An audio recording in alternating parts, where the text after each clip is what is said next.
अस्सलामुअलैकुम स्टूडेंट। उम्मीद करती हूँ आप सब खैर आफियत से होंगे। This is me उमैमन।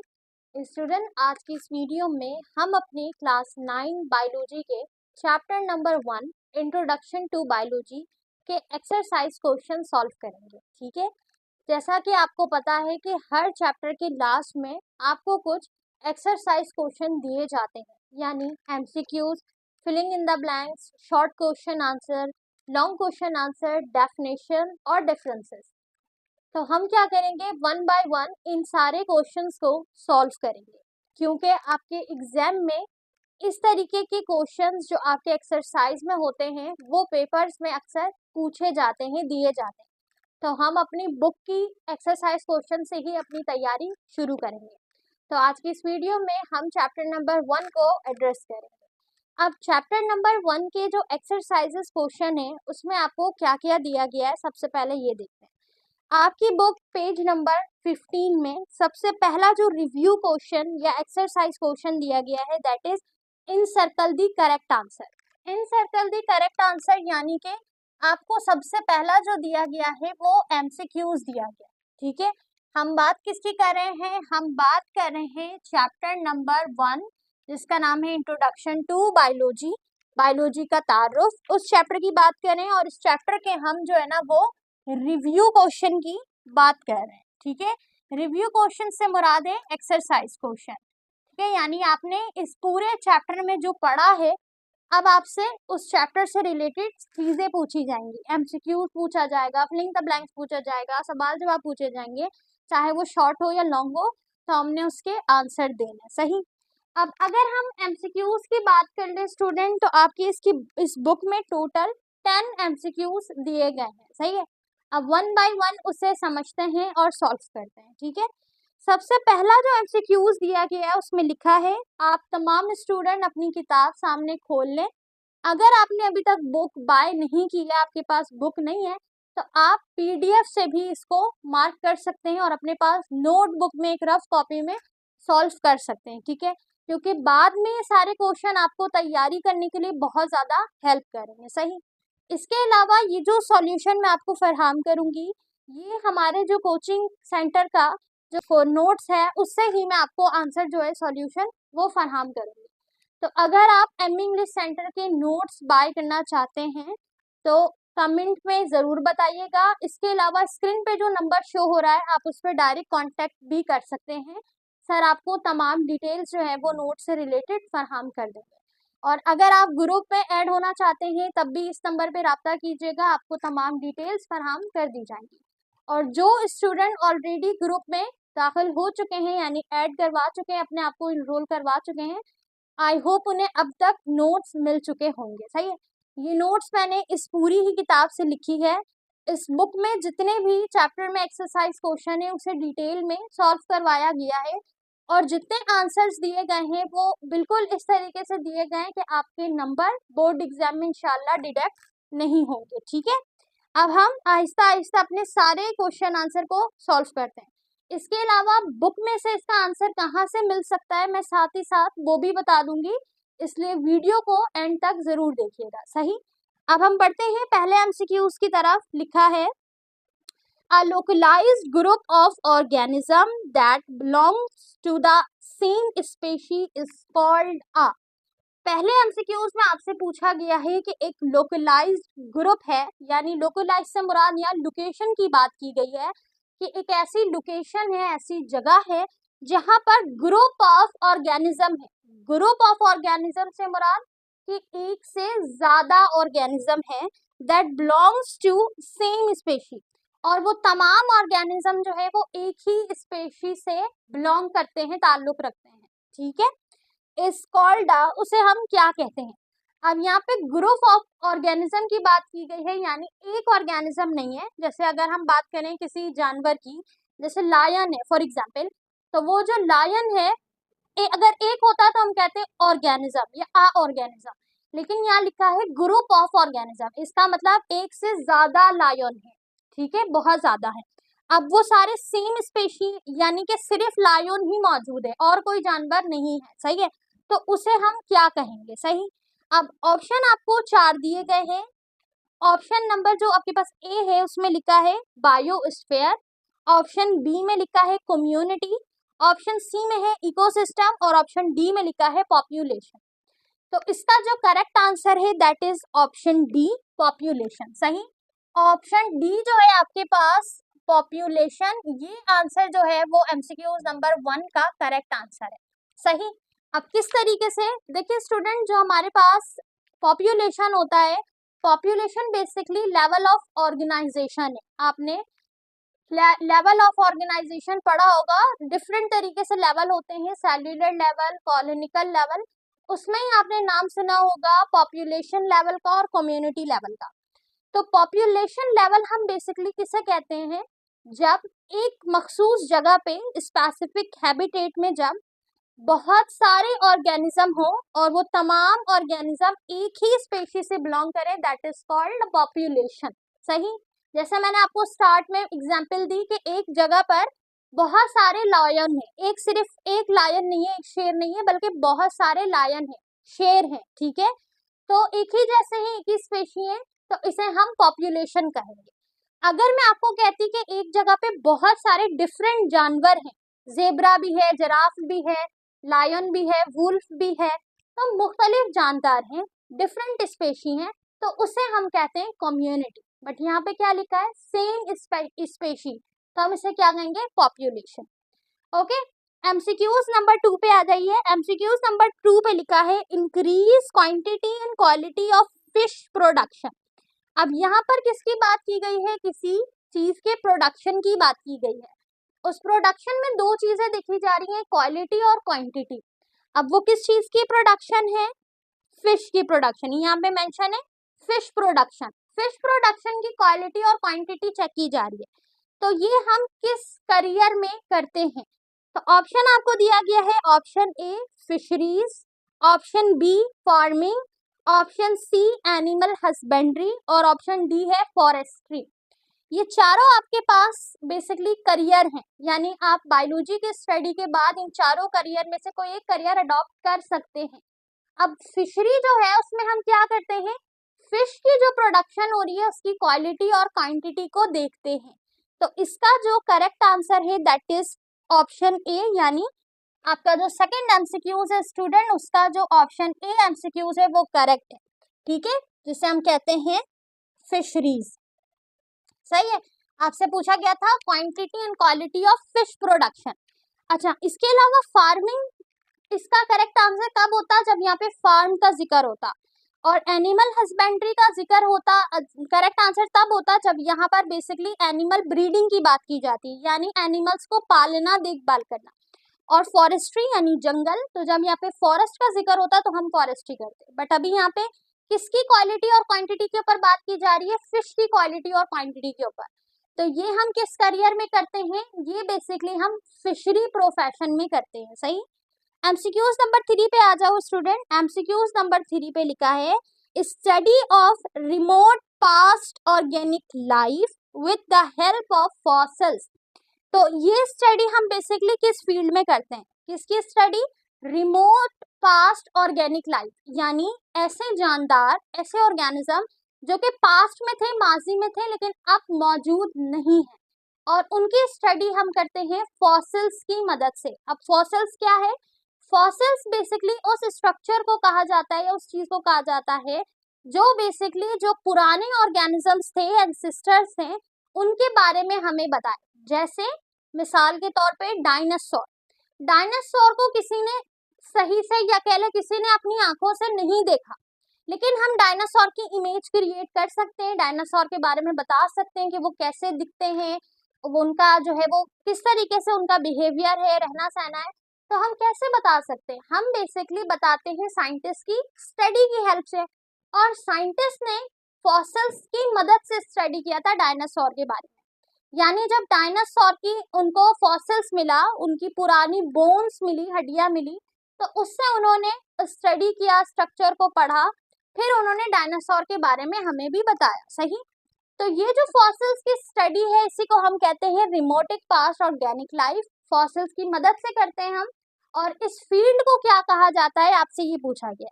ऑप्शन में देखते हैं, ऑप्शन आपको 4 दिए गए हैं। ऑप्शन ए जो है that is entomology, option B is palaeontology, option C is taxonomy and the fourth one is histology, यानी ऑप्शन डी आपके पास है हिस्टोलॉजी। और ये सारी क्या है, बेसिकली ब्रांचेस ऑफ बायोलॉजी है जिसमें हम डिफरेंट चीजें स्टडी करते हैं। एनाटॉमी की अगर हम बात करें, सॉरी एंटोमोलॉजी की बात करें, तो एंटोमोलॉजी जो होती है that is the study of insects, जब हम कीड़े मकोड़ों के बारे में पढ़ते हैं। टैक्सोनॉमी बेसिकली जब हम किसी ऑर्गेनिज्म की नेमिंग करते हैं तो हम टैक्सोनॉमी में उसे डील करते हैं। अगर हम बात करें हिस्टोलॉजी की, तो histology is the study of tissue, जब हम टिश्यू के बारे में डिस्कस करते हैं तो हम हिस्टोलॉजी में पढ़ते हैं। लेकिन अगर हम बात करें पैलियंटोलॉजी की, जो कि आपको ऑप्शन नंबर बी पे दिया गया है, ठीक है, ऑप्शन बी पे आपको क्या दिया गया है, पैलियंटोलॉजी, सही। अब पैलियंटोलॉजी जो है basically is the study of remote past organic life by the help of fossils. Fossils की मदद से, यानी पुरानी हड्डियों की मदद से, पुरानी चीजों की मदद से, फॉसिल्स की मदद से स्टडी करना रिमोटिक पास्ट ऑर्गेनिक लाइफ के बारे में, उन तमाम जानदार के बारे में जो पहले मौजूद थे, पहले के दौर में, अब मौजूद नहीं है, सही है, उसे हम किस में डिस्कस करते हैं और डील करते हैं, पैलियंटोलॉजी की ब्रांच में, ठीक है। तो इसका जो करेक्ट ऑप्शन है that is option B, palaeontology. अब बात करते हैं चौथे एमसीक्यूज की। लिखा है law and technique of physics are applied to explain the living process of life. यहाँ पे लिखा है ऐसे लॉ और टेक्निक जो कि इस्तेमाल होते हैं लिविंग प्रोसेस, लिविंग लाइफ में, ठीक है। तो बेसिकली यहाँ पर आपसे क्या पूछा गया है, आपसे यहाँ पर मल्टी डायमेंशनल साइंस सब्जेक्ट के बारे में पूछा गया है, यानी इंटरडिसिप्लिनरी साइंस। साइंस एक ऐसा सब्जेक्ट है जो कि बाकी दूसरे साइंस सब्जेक्ट के साथ लिंक करता है, सही। तो यहाँ पर जैसे हमें पता है कि अगर हम केमिकल्स की बात करें लिविंग ऑर्गेनिज्म के अंदर दैट इज कॉल्ड बायोकेमिस्ट्री। अगर हम जियोग्राफी की बात करें लिविंग ऑर्गेनिज्म के लिए, जहाँ जहाँ पर जानदार रह रहे हैं जिस रीजन में, उसे हम बायो जियोग्राफी कहेंगे। इसी तरह बायो इकोनॉमिक्स है, बायो मैथमेटिक्स है और बायो फिजिक्स है। अब यहाँ पर आपसे पूछा गया है फिजिक्स के वो लॉ और टेक्निक जो कि किसी लिविंग प्रोसेस के लिए अप्लाई किए जाए, उसे क्या कहेंगे, तो उसे हम सिंपली क्या कहेंगे, biophysics. Bio means life and physics, physics के लॉ और टेक्निक जो कि लाइफ में, लिविंग ऑर्गेनिज्म में और उनके प्रोसेस में अप्लाई हो रहे हैं। तो इसका करेक्ट आंसर तो आपको समझ आ गया होगा, option see that is biophysics, ठीक है। तो चौथे एमसीक्यूज का जो करेक्ट आंसर है वो ऑप्शन सी है, सही है। क्या है वो, बायोफिजिक्स, ठीक है स्टूडेंट। अब बात करते हैं पांचवें एमसीक्यूज की। लिखा है चूज द इनकरेक्ट स्टेटमेंट। अब यहाँ पर आपको 4 स्टेटमेंट दी गई है ए बी सी डी, और इसमें से आपको एक इनकरेक्ट स्टेटमेंट बतानी है, वो स्टेटमेंट जो करेक्ट नहीं है। पहली स्टेटमेंट पढ़ो। लिखा है 6 element such as carbon, hydrogen, oxygen, nitrogen, sulphur and phosphorus are called basic element of life. तो ये स्टेटमेंट बिल्कुल ठीक है, ये वो 6 एलिमेंट हैं जो बायो एलिमेंट और बेसिक एलिमेंट ऑफ लाइफ कहलाते हैं। बी ऑप्शन में लिखा है foundation of life based on chemical, बिल्कुल सही, कि जो केमिकल्स हैं उन्हीं के ऊपर तो लाइफ की फाउंडेशन, लाइफ बनी है, ठीक है, केमिकल्स की मदद से। नंबर सी जो आपके पास है ऑप्शन सी, उसमें लिखा है membrane of different species from population. तो ये स्टेटमेंट बेसिकली इनकरेक्ट है, क्योंकि जैसे अभी हमने डिस्कस किया कि जब सेम स्पेशी होंगे स्टूडेंट तो उसे हम पॉपुलेशन कहेंगे, लेकिन जब डिफरेंट स्पेशी होंगे तो उसे हम पॉपुलेशन नहीं बल्कि क्या कहेंगे, कम्युनिटी कहेंगे, सही।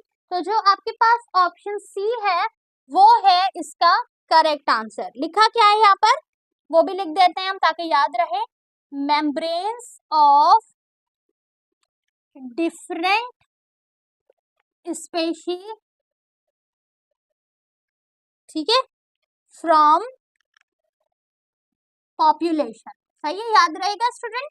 ये याद रखना है आपने कि जब सेम स्पेशी की बात की जाए तो वो पॉपुलेशन कहलाता है, लेकिन जब डिफरेंट स्पेशी की बात करें हम तो वो क्या कहलाता है, कम्युनिटी कहलाता है, पॉपुलेशन नहीं कहलाता।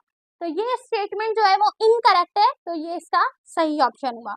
नाउ अब हम बात करते हैं छठे एमसीक्यूज की। उसमें लिखा है science of diagnosis and treatment of disease. Science कि वो ब्रांच या साइंस का वो हिस्सा जिसमें हम किसी भी डिजीज को डायग्नोस करते हैं और उसकी ट्रीटमेंट करते हैं, उसे हम क्या कहते हैं। सही, आपसे ये पूछा गया।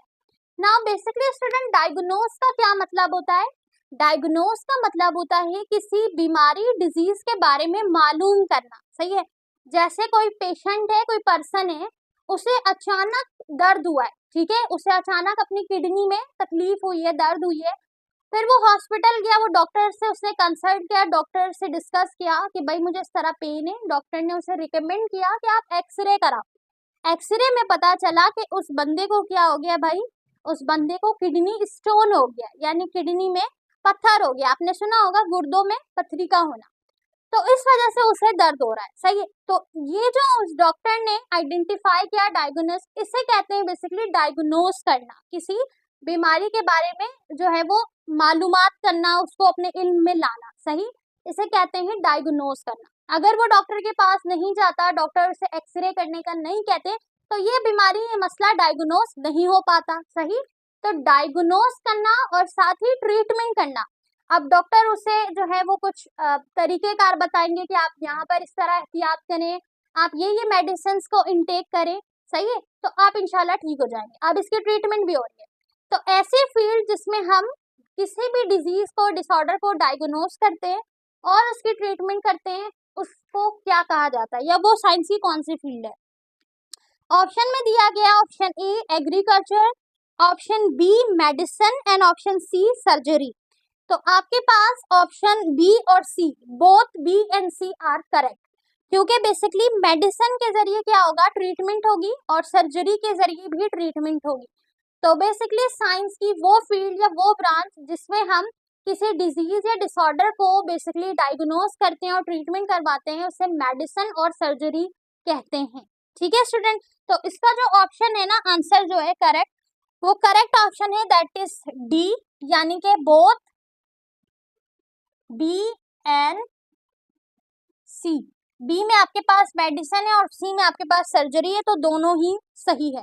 अगर पेपर में या कोई टेस्ट में ऐसा होता है कि आपको सिर्फ मेडिसिन का ऑप्शन नजर आए, सर्जरी का कहीं नजर ना आए, तो आप डायरेक्ट मेडिसिन में टिक आउट करिएगा। ठीक है, यहाँ पर मेडिसिन और सर्जरी अलग अलग दिए गए थे, और एक और ऑप्शन दिया गया था बोथ बी एंड सी के दोनों होंगे, तो भाई दोनों होंगे, मेडिसिन भी और सर्जरी भी। सही, तो ये हो गया हमारा छठा MCQs. Now move on another one. अब 7 एमसीक्यूज में लिखा है similar cell combine together to form. जब सिमिलर सेल आपस में कंबाइन होते हैं तो वो क्या बनाते हैं? सही, ऑप्शन में दिया गया है ऑर्गन्स, बी में दिया गया है सिस्टम, सी में दिया गया है टिश्यू एंड डी में दिया गया है बॉडी। तो आपने अगर सेल्यूलर ऑर्गेनाइजेशन को पढ़ा और समझा होगा, तो उसमें हमने डिस्कस किया था कि जब बेसिकली बहुत सारे एटम्स आपस में मिलते हैं तो वो मॉलिक्यूल्स बनाते हैं, और जब बहुत सारे मॉलिक्यूल्स मिलते हैं तो वो सेल को बनाते हैं, और जब बहुत सारे सिमिलर सेल आपस में कंबाइन होते हैं तो वो टिश्यू को बनाते हैं। देन टिश्यू के बाद ऑर्गन बनता है, फिर एक ऑर्गन सिस्टम परफॉर्म होता है, और फिर वो ऑर्गेनिज्म के अंदर परफॉर्म होता है, और ऑर्गेनिज्म फिर क्या होती है, अपनी शक्ल में आती है। सही है, तो यहाँ पर जो करेक्ट ऑप्शन है नंबर 7 एमसीक्यूज का, दैट इज सी, यानी कि हमारे पास क्या है, टिश्यू। जब बहुत सारे सिमिलर सेल आपस में मिलते हैं तो वो क्या बनाते हैं, टिश्यू बनाते हैं। सही है, अब एमसीक्यूज नंबर 8 पे आ जाओ। लिखा है scientific name of frog. Scientific name of frog क्या है? सही है, पहले तो हम ये समझते हैं कि साइंटिफिक नेम क्या होता है। देखो, साइंटिफिक नेम बेसिकली स्टूडेंट, मैंने आपको पहले भी बताया था, साइंटिफिक नेम वो नाम होता है जो साइंटिस्ट किसी स्पेशी का रखते हैं। ठीक है, अब ये साइंटिस्ट किसी स्पेशी का नाम क्यों रखते हैं, अलग सा, बिल्कुल बिल्कुल ही अलग सा नाम होता है, इसलिए ताकि किसी भी कंट्री का कोई भी जबान बोलने वाला बंदा जब उस ऑर्गेनिज्म या स्पेशी को सर्च करे, ढूंढे, तो वो उसे आसानी से मिल जाए। तो दुनिया में जितने भी ऑर्गेनिज्म हैं उन सब के साइंटिफिक नेम मौजूद हैं। एक ऑर्गेनिज्म का जो साइंटिफिक नेम होगा वो किसी दूसरे का नहीं हो सकता। ईच ऑर्गेनिज्म के पास अपना ईच ओन साइंटिफिक नेम होता है। साइंटिफिक नेम के लिखने का अपना तरीका होता है, उसे हम इटालियन अल्फाबेट से लिखते हैं, पहला वर्ड हमेशा कैपिटल होता है। तो साइंटिफिक नेम रखने के अपने प्रिंसिपल है, रूल है। और साइंटिफिक नेम रखा क्यों जाता है, ताकि उसे आसानी से उस स्पेशी को या ऑर्गेनिज्म को आइडेंटिफाई किया जा सके। ठीक है student. Now scientific name of frog आपसे पूछा गया है, तो यहाँ पे डिफरेंट आपको साइंटिफिक नेम दिया गया है। जो आपके पास करेक्ट नेम है फ्रॉग का scientific, that is option B, Rana tigrina. ठीक है, तो जो आपके पास नंबर 8 एमसीक्यूज है उसका जो करेक्ट ऑप्शन है हमारे पास वो क्या है student, option number B, Rana tigrina. ठीक है, Rana tigrina is the scientific name of frog. सही है, स्पेलिंग आप भी देख लीजिए एक दफा, टिग्रीना। सही, तो हमारे पास ये है करेक्ट ऑप्शन। नाउ बात करते हैं आप एमसीक्यूज नंबर 9 और एमसीक्यूज नंबर 10 की। एमसीक्यूज नंबर 9 में दिया गया है select the correct sequence of biological organization. Biological organization की करेक्ट सीक्वेंस बतानी है आपको। बायोलॉजिकल ऑर्गेनाइजेशन की सीक्वेंस, बायोलॉजिकल ऑर्गेनाइजेशन है क्या, ऑर्गेनिज्म बनने से पहले जो लेवल ऑफ ऑर्गेनाइजेशन होते हैं, जैसे अभी हमने डिस्कस किया बहुत सारे एटम मिलेंगे, मॉलिक्यूल बनाएंगे, बहुत सारे मॉलिक्यूल मिलेंगे, सेल बनाएंगे, सेल बहुत सारे सिमिलर मिलेंगे, टिश्यू बनाएंगे, और बहुत सारे जब डिफरेंट टिश्यू मिलेंगे तो वो ऑर्गन बनाएंगे। सही है, तो ये हमारे पास कहलाता है बायोलॉजिकल ऑर्गेनाइजेशन। तो इसमें करेक्ट सीक्वेंस आपके पास ऑप्शन सी है, बता दिया, पहले एटम, मॉलिक्यूल, सेल, फिर उसके बाद टिश्यू एंड देन फिर ऑर्गन, और फिर ऑर्गन सिस्टम यानी पूरा ऑर्गेनिज्म। तो इसका जो करेक्ट ऑप्शन है that is option number C. सही, अच्छा मैं कंप्लीट नहीं लिख रही हूँ, जगह नहीं है तो आप देख लीजिएगा। सही है, सबसे पहले वैसे आएगा क्या, छोटा करके लिख लेते हैं। सबसे पहला एटम आएगा, एटम बहुत सारे मिलेंगे तो वो मॉलिक्यूल्स को बनाएंगे। ठीक है ना, वो क्या बनाएंगे स्टूडेंट, मॉलिक्यूल्स बनाएंगे। बहुत सारे मॉलिक्यूल्स आपस में मिलेंगे तो फिर वो क्या बनाएंगे, बहुत सारे मॉलिक्यूल आपस में मिलेंगे तो सेल बनाएंगे, और जब सेल मिलेंगे तो वो बनाएंगे टिश्यूज को, टिश्यू मिलेंगे तो वो बनाएंगे ऑर्गन को, और फिर यहाँ पर आएगा ऑर्गन सिस्टम, ओएस मतलब ऑर्गन सिस्टम। सही, नाउ लास्ट एमसीक्यूज है that is Volvox is a polyphyletic genus of. अब वॉल्वक्स किस जीनस से बिलोंग करता है, तो यहाँ पे डिफरेंट कलर है लिखा है, green alga, red alga, brown alga या नन ऑफ दीज। तो वॉल्वक्स का अगर आपने स्ट्रक्चर देखा हो तो वॉल्वक्स ग्रीन कलर का होता है, इसका मतलब कि वो ग्रीन एल्गा के जीनस से बिलोंग करता है। वॉल्वक्स की एक सबसे बड़ी खासियत ये भी होती है कि वॉल्वक्स एक ऐसा यूनिसेल्युलर ऑर्गेनिज्म है जो कि कॉलोनिकल ऑर्गेनाइजेशन में रहता है, यानी कॉलोनी बना के रहता है बिल्कुल अपनी तरीके से, अपनी लिविंग लाइफ, अपना लिविंग प्रोसेस किसी के ऊपर डिपेंड नहीं करता। ठीक है, लेकिन क्या रहता वो कॉलोनी बनाकर ही है। बहुत सारे वॉल्वक्स जब मिलेंगे, जैसे ये एक वॉल्वक्स का क्या है भाई, स्ट्रक्चर है। सही, अब इसी के साथ जब बहुत सारे वॉल्वक्स आपस में मिलेंगे तो फिर इस तरीके से एक कॉलोनी बना के रहेंगे। सही है, ये वॉल्वक्स का स्ट्रक्चर होता है, और वॉल्वक क्या करते हैं, आपस में एक कॉलोनी बना के रहते हैं। वॉल्वक्स का कलर ग्रीन होता है, विच मीन्स के वो ग्रीन अलगा के जीनस से बिलोंग कर रहा होता है। सही है, तो जो आपके पास करेक्ट ऑप्शन है दैट इज ऑप्शन ए। सही, और वो क्या है, ग्रीन अलगा। सही, वो हमारे पास क्या है, ग्रीन अलगा। सही है, स्पेलिंग देख लीजिएगा आप भी। ठीक है, तो ये हमारे पास हो गए हमारे टोटल 10 एमसीक्यूज। आई होप आपको कंप्लीट एक्सप्लेनेशन समझ आ गई होगी। अब हम डिस्कस करते हैं अपने फिल इन द ब्लैंक्स को। ठीक है, तो हमारे पास जो नंबर 2 क्वेश्चन है that is fill in the blanks. अच्छा सुनो, पेपर में फिल इन द ब्लैंक्स नहीं आता। पेपर में आपके 3 ही क्वेश्चन आएंगे बोर्ड के पेपर में। आप पहली बार बोर्ड का पेपर दोगे, बिल्कुल भी नर्वस और परेशान होने की जरूरत नहीं है, बड़ा मजा आता है, बहुत अच्छा हो जाता है। अगर आप सही से पढ़ोगे, शुरू से प्रिपरेशन करोगे तो इंशाल्लाह आपके लिए बहुत आसान हो जाएगा। सही है, तो आपके बोर्ड के पेपर में और आपके जो आपके लिए टेस्ट भी होगा ना, तो उसमें 3 तरीके के सवाल आएंगे। पहला एमसीक्यूज, दूसरा आपका शॉर्ट क्वेश्चन, और तीसरा लॉन्ग क्वेश्चन। बस यही आता है। सही है, डायग्राम, डिफरेंसेस वो सारे इसी में इंक्लूड होंगे। डायग्राम या तो लॉन्ग क्वेश्चन में आ जाएगा या शॉर्ट क्वेश्चन में आ जाएगा, किसी में भी आ जाएगा, दोनों में भी आ सकता है। और डिफरेंसेस ज्यादातर आपके पास शॉर्ट में आता है, लॉन्ग में भी आ सकता है। सही, नाउ इसके अलावा जो फिलिंग द ब्लैंक्स है ना, वो फिलिंग द ब्लैंक्स पूछे जाते हैं लेकिन एमसीक्यूज की सूरत में। तो जो आपके पास इस बुक में टोटल 10 एमसीक्यूज दिए गए हैं इस चैप्टर में, या और भी मजीद चैप्टर में एमसीक्यूज दिए गए 9 की बुक में, तो ये तमाम एमसीक्यू फिलिंग द ब्लैंक्स आ सकते हैं, लेकिन एमसीक्यूज की सूरत में आएंगे। सही है। पहला फिलिंग द ब्लैंक्स लिखा है, technique for manipulation of gene to achieve desirable character are called. अब ऐसी टेक्निक जिसके जरिए हम डिजायरेबल कैरेक्टर को हासिल कर सकें, उस मैन्युपुलेशन कैरेक्टर को या टेक्निक को क्या कहा जाता है? तो उसे हम कहते हैं बेसिकली बायोटेक्नोलॉजी। अब यहाँ पर हम टेक्नोलॉजी तो लिख सकते थे, बट यहाँ पे जिक्र किया गया है जीन का। सही है। तो किसी भी ऑर्गेनिज्म के जब जीन को निकाला जाएगा तो कहाँ से निकाला जाएगा? ऑफ कोर्स लिविंग ऑर्गेनिज्म में से निकाला जाएगा, क्योंकि जीन तो बॉडी के अंदर है, सेल के अंदर है। अब सेल में से जब जीन को निकालेंगे और उसमें मजीद मैन्युपुलेशन की जाएगी, ठीक है, मजीद उसके साथ मीनाकारी की जाएगी, तो फिर क्या होगा? हमें डिजायरेबल कैरेक्टर मिलेगा जैसा हम चाहेंगे। तो इसे कहते हैं बेसिकली बायोटेक्नोलॉजी, यानी टेक्नोलॉजी का इस्तेमाल किसमें? लिविंग लाइफ पे, बायो पे। तो इसका जो ब्लैंक है दैट इज बायोटेक्नोलॉजी। सही है। अब मैं यहाँ पर साथ ही साथ ब्लैंक्स भी लिख रही हूँ, आप नोट डाउन कर लो, और अगर बुक है तो बुक में फिल कर लो। सही है। तो हमारे पास है question number 2, that is about fill in the blanks. ठीक है। अच्छा, मैंने आपको बता दिया कि जो हमारे पास फिल इन द ब्लैंक्स होता है, अच्छा यहाँ पे एक ही आएगा, ठीक है, ये लो ब्लैंक्स। अब याद रखिएगा फिलिंग द ब्लैंक्स जो बुक में है वो आ सकते हैं, लेकिन एमसीक्यूज की सूरत में आएंगे। अलग से कोई फिलिंग द ब्लैंक्स का क्वेश्चन अभी तक तो ऐसा कोई पैटर्न नहीं आया है। बाकी आपके एग्जाम्स के टाइम पे मॉडल पेपर आएगा तो उसमें भी देख लेंगे हम। सही। अब अगर हम बात करें फिलिंग इन द ब्लैंक्स की, तो जैसा हमने पहला वाला डिस्कस किया, नंबर 1 जो आपका ब्लैंक्स है that is biotechnology, right, biotechnology. Now अब बात करते हैं ब्लैंक्स नंबर 2 की। ब्लैंक्स नंबर 2 में लिखा है स्टूडेंट हमारे पास, distribution of different living organism in different region of the world, यानी रीजन्स का जिक्र है, यानी रहने की जगह की बात की जा रही है, प्लेस की बात की जा रही है।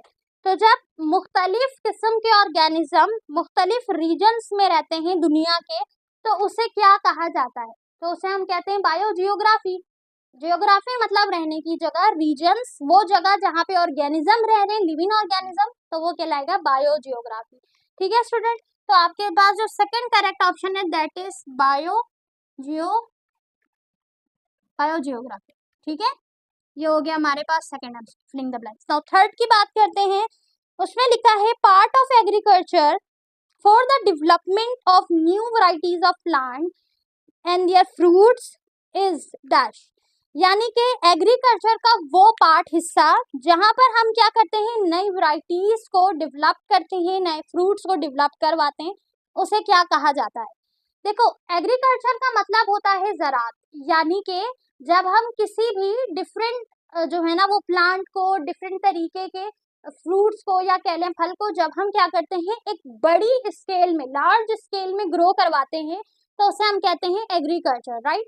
उसे हम क्या कहते हैं? एग्रीकल्चर। जब हम एक बड़े स्केल में डिफरेंट तरीके के प्लांट्स, डिफरेंट तरीके के जो आप कह लें कि फ्रूट्स हो या फ्लावर हो या किसी तरीके का भी प्लांट हो, चाहे वो वेजिटेबल्स वाला हो, चाहे वो फ्रूट्स वाला हो, चाहे वो फ्लावर्स वाला हो, तो डिफरेंट तरीके के जब हम प्लांट्स को जो है ना वो ग्रो करवाते हैं, डेवलप करवाते हैं एक बड़े स्केल में, सही है, एक बड़ा आउटपुट लेने के लिए, तो उसे हम कहते हैं एग्रीकल्चर। सही। नाउ इसी एग्रीकल्चर का एक छोटा हिस्सा है जिसे हॉर्टिकल्चर कहा जाता है, जिसे हम उर्दू में कहते हैं बागयानी। ठीक है। एग्रीकल्चर का मतलब होता है ज़राअत, एक बड़े स्केल में प्लांट को डेवलप करवाना ताकि उससे ज़्यादा फायदा हासिल किया जा सके और उसे आगे भेजा भी जा सके। ठीक है, यानी एक्सपोर्ट इम्पोर्ट वाला काम किया जा सके। लेकिन अगर हम बात करें हॉर्टिकल्चर की, यानी एक छोटे स्केल में एज अ शौक कह लें आप, एज अ हॉबी कह लें आप, जब प्लांट्स को गाया जाता है छोटे स्केल में, जिससे ज़्यादा जो एक्सपेंसिव कॉस्टली भी नहीं पड़ता और उससे फ़ायदा हासिल भी किया जाता है, तो उसे हम कहते हैं हॉर्टिकल्चर। हॉर्टिकल्चर को basically new varieties of plant के लिए भी किया जाता है। सही है। तो इसका जो करेक्ट जो आपके पास आप ये कह लो ब्लैंक आएगा दैट इज हॉर्टिकल्चर। हॉर्टिकल्चर यानी कि जब हम नई वैरायटीज ऑफ प्लांट को हासिल करना चाहते हैं तब हम हॉर्टिकल्चर कहते हैं, और हॉर्टिकल्चर बेसिकली एग्रीकल्चर का ही पार्ट है। सही है। तो जो आपके पास थर्ड फिलिंग द ब्लैंक्स है उसमें आपका ऑप्शन आंसर आएगा हॉर्टिकल्चर। ठीक है, हॉर्टिकल्चर सही। अब हम बात करते हैं नंबर 4 ब्लैंक की। लिखा है bio element consider as vital for life are dash in membranes. अच्छा, यहाँ पर डैश इन मेंबर्स लिखा हुआ है, लेकिन यहाँ पर डैश इन नंबर्स आएगा तभी ये सही होगा। बायो एलिमेंट जिसे हम कंसीडर करते हैं as a vital for life, वो कितने नंबर्स में है? तो बेसिकली 6 है। There are 6 bio element. Total हमारे पास 6 एलिमेंट ऐसे हैं जिन्हें बायो एलिमेंट्स कहा जाता है। जिनमें से कौन कौन से हैं यहाँ पे मैं लिख रही हूँ, ब्लैंक्स में मत लिखिएगा, ये मैं सिर्फ आपकी नॉलेज के लिए लिख रही हूँ। Carbon, hydrogen, oxygen, nitrogen, sulphur और एक और हमारे पास है एंड फॉस्फोरस। ये वो 6 एलिमेंट हैं जिसे बायो एलिमेंट भी कहा जाता है, वाइटल एलिमेंट फॉर लाइफ भी कहा जाता है। सही है। तो आपसे पूछा गया है कि जो बायो एलिमेंट है, वाइटल है जो लाइफ के लिए, वो कितने हैं नंबर्स में, कितने हैं? तो टोटल 6 हैं, 6 हैं। ठीक है ना। नंबर 5 ब्लैंक्स पे पढ़ते हैं आगे। नंबर 5 है, ब्लैंक्स में पूछा गया है membrane of different species live in specific habitat are called. Different species का जिक्र है व्हिच मींस कम्युनिटी। अगर सेम स्पेशीज का जिक्र होता तो हम क्या लिखते हैं? पॉपुलेशन। लेकिन पूछा गया है डिफरेंट स्पेशीज। सही है, तो हमारे पास क्या आएगा? कम्युनिटी आएगा। सही है, जब डिफरेंट स्पेशीज का जिक्र हो। नंबर 6 ब्लैंक्स में आपसे पूछा गया है the Muslim scientist who identify many disease like tuberculosis, meningitis and other such inflammation was dash। अब आपसे पूछा गया है कि वो कौन से मुस्लिम साइंटिस्ट थे जिन्होंने डिफरेंट डिजीज के बारे में आइडेंटिफिकेशन की, आइडेंटिफाई किया। अब डिजीज का नाम भी लिखा है, जैसे कि ट्यूबरक्लोसिस, जैसे कि मेनिंजाइटिस और जैसे कि डिफरेंट तरीके से इन्फ्लेमेशन। तो बेसिकली हमारे पास जो साइंटिस्ट हैं जिन्होंने इन सारे डिजीज को आइडेंटिफाई किया था, दैट इज बू अली सीना। सही है, तो आपके पास जो 6 ब्लैंक्स है दैट इज बू अली सीना। बू अली सीना हमारे पास वो साइंटिस्ट हैं जिन्होंने इस तरीके के डिजीज को आइडेंटिफाई किया था। नंबर 7 ब्लैंक में आपसे पूछा गया है part of earth where life exist is called. जमीन का वो हिस्सा जहाँ पे लाइफ एग्जिस्ट करती है उसे हम क्या कहते हैं? तो उसे हम कहते हैं बायोस्फीयर, क्योंकि बायो का मतलब होता है लाइफ और स्फीयर का मतलब होता है जगह रहने की। तो अर्थ का वो हिस्सा जहाँ पे जिंदगी लाइफ रहती हो उसे हम क्या कहते हैं स्टूडेंट? बायोस्फीयर कहते हैं। सही। अच्छा, अब आगे बढ़ते हैं नंबर 8 एमसीक्यूज पे। नंबर 8 एमसीक्यूज में लिखा है foundation of life based on. तो फाउंडेशन ऑफ लाइफ किसके ऊपर बेस्ड करती है? अभी हमने एमसीक्यूज भी सॉल्व किया, केमिकल्स के ऊपर। ठीक है, अभी हमने डिस्कस किया ना कि foundation of life based on chemicals. सही। नंबर 9 फिलिंग द ब्लैंक्स पे आ जाओ। Fish is one of the best source of dash. Fish basically best source है किसका? अब यहाँ पर आपसे बायो मॉलिक्यूल का पूछा गया, जैसे कार्बोहाइड्रेट है, लिपिड है। तो फिश को अगर हम फिश का इंटेक करेंगे तो हमारी बॉडी में किसका जो है वो बढ़ेगा? कौन सा बायो मॉलिक्यूल बढ़ेगा? तो बेसिकली प्रोटीन जो है वो हमारे पास उसका जो बेस्ट सोर्स है वो क्या है? हमारे पास फिश है। यानी फिश से हमें बहुत ज्यादा प्रोटीन मिलती है। जैसे अगर हम बात करें राइस की या दाल की, ठीक है, तो इसमें बेसिकली राइस में, पल्स में हमारे पास कार्बोहाइड्रेट की बहुत तादाद होती है। अगर हम बात करें शुगर की तो उसमें इंसुलिन होता है।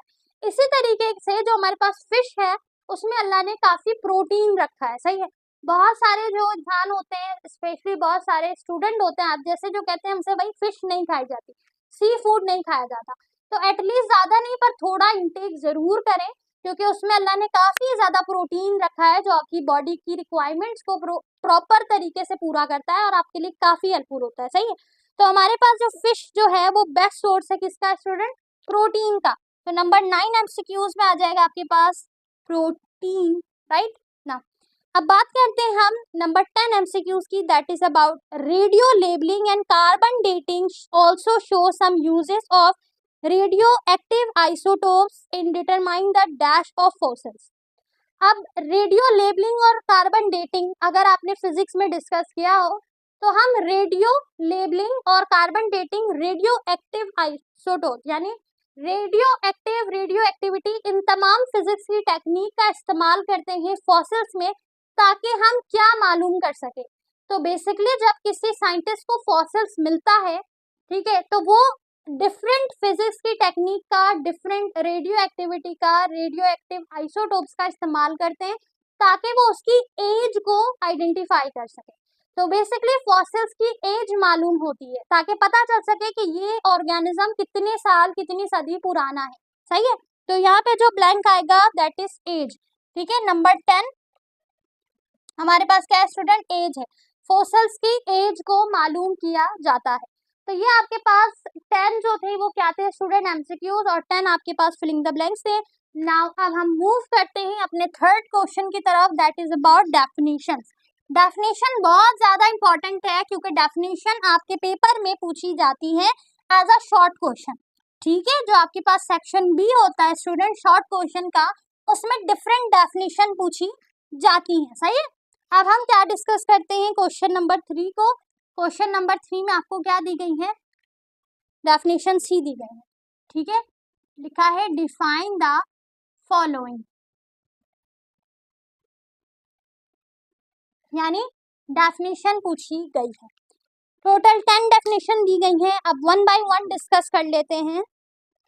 नाउ सबसे पहली जो डेफिनेशन है स्टूडेंट, उसमें लिखा है पेज नंबर, बुक से ही मैं आपको सॉल्व करवा रही हूँ, पेज नंबर 17 पे मौजूद है। सबसे पहले पूछा गया स्टूडेंट एनाटॉमी। एनाटॉमी डिस्कस करना है। Anatomy is the branch of biology that deal with the study of internal structure and internal features of living organism.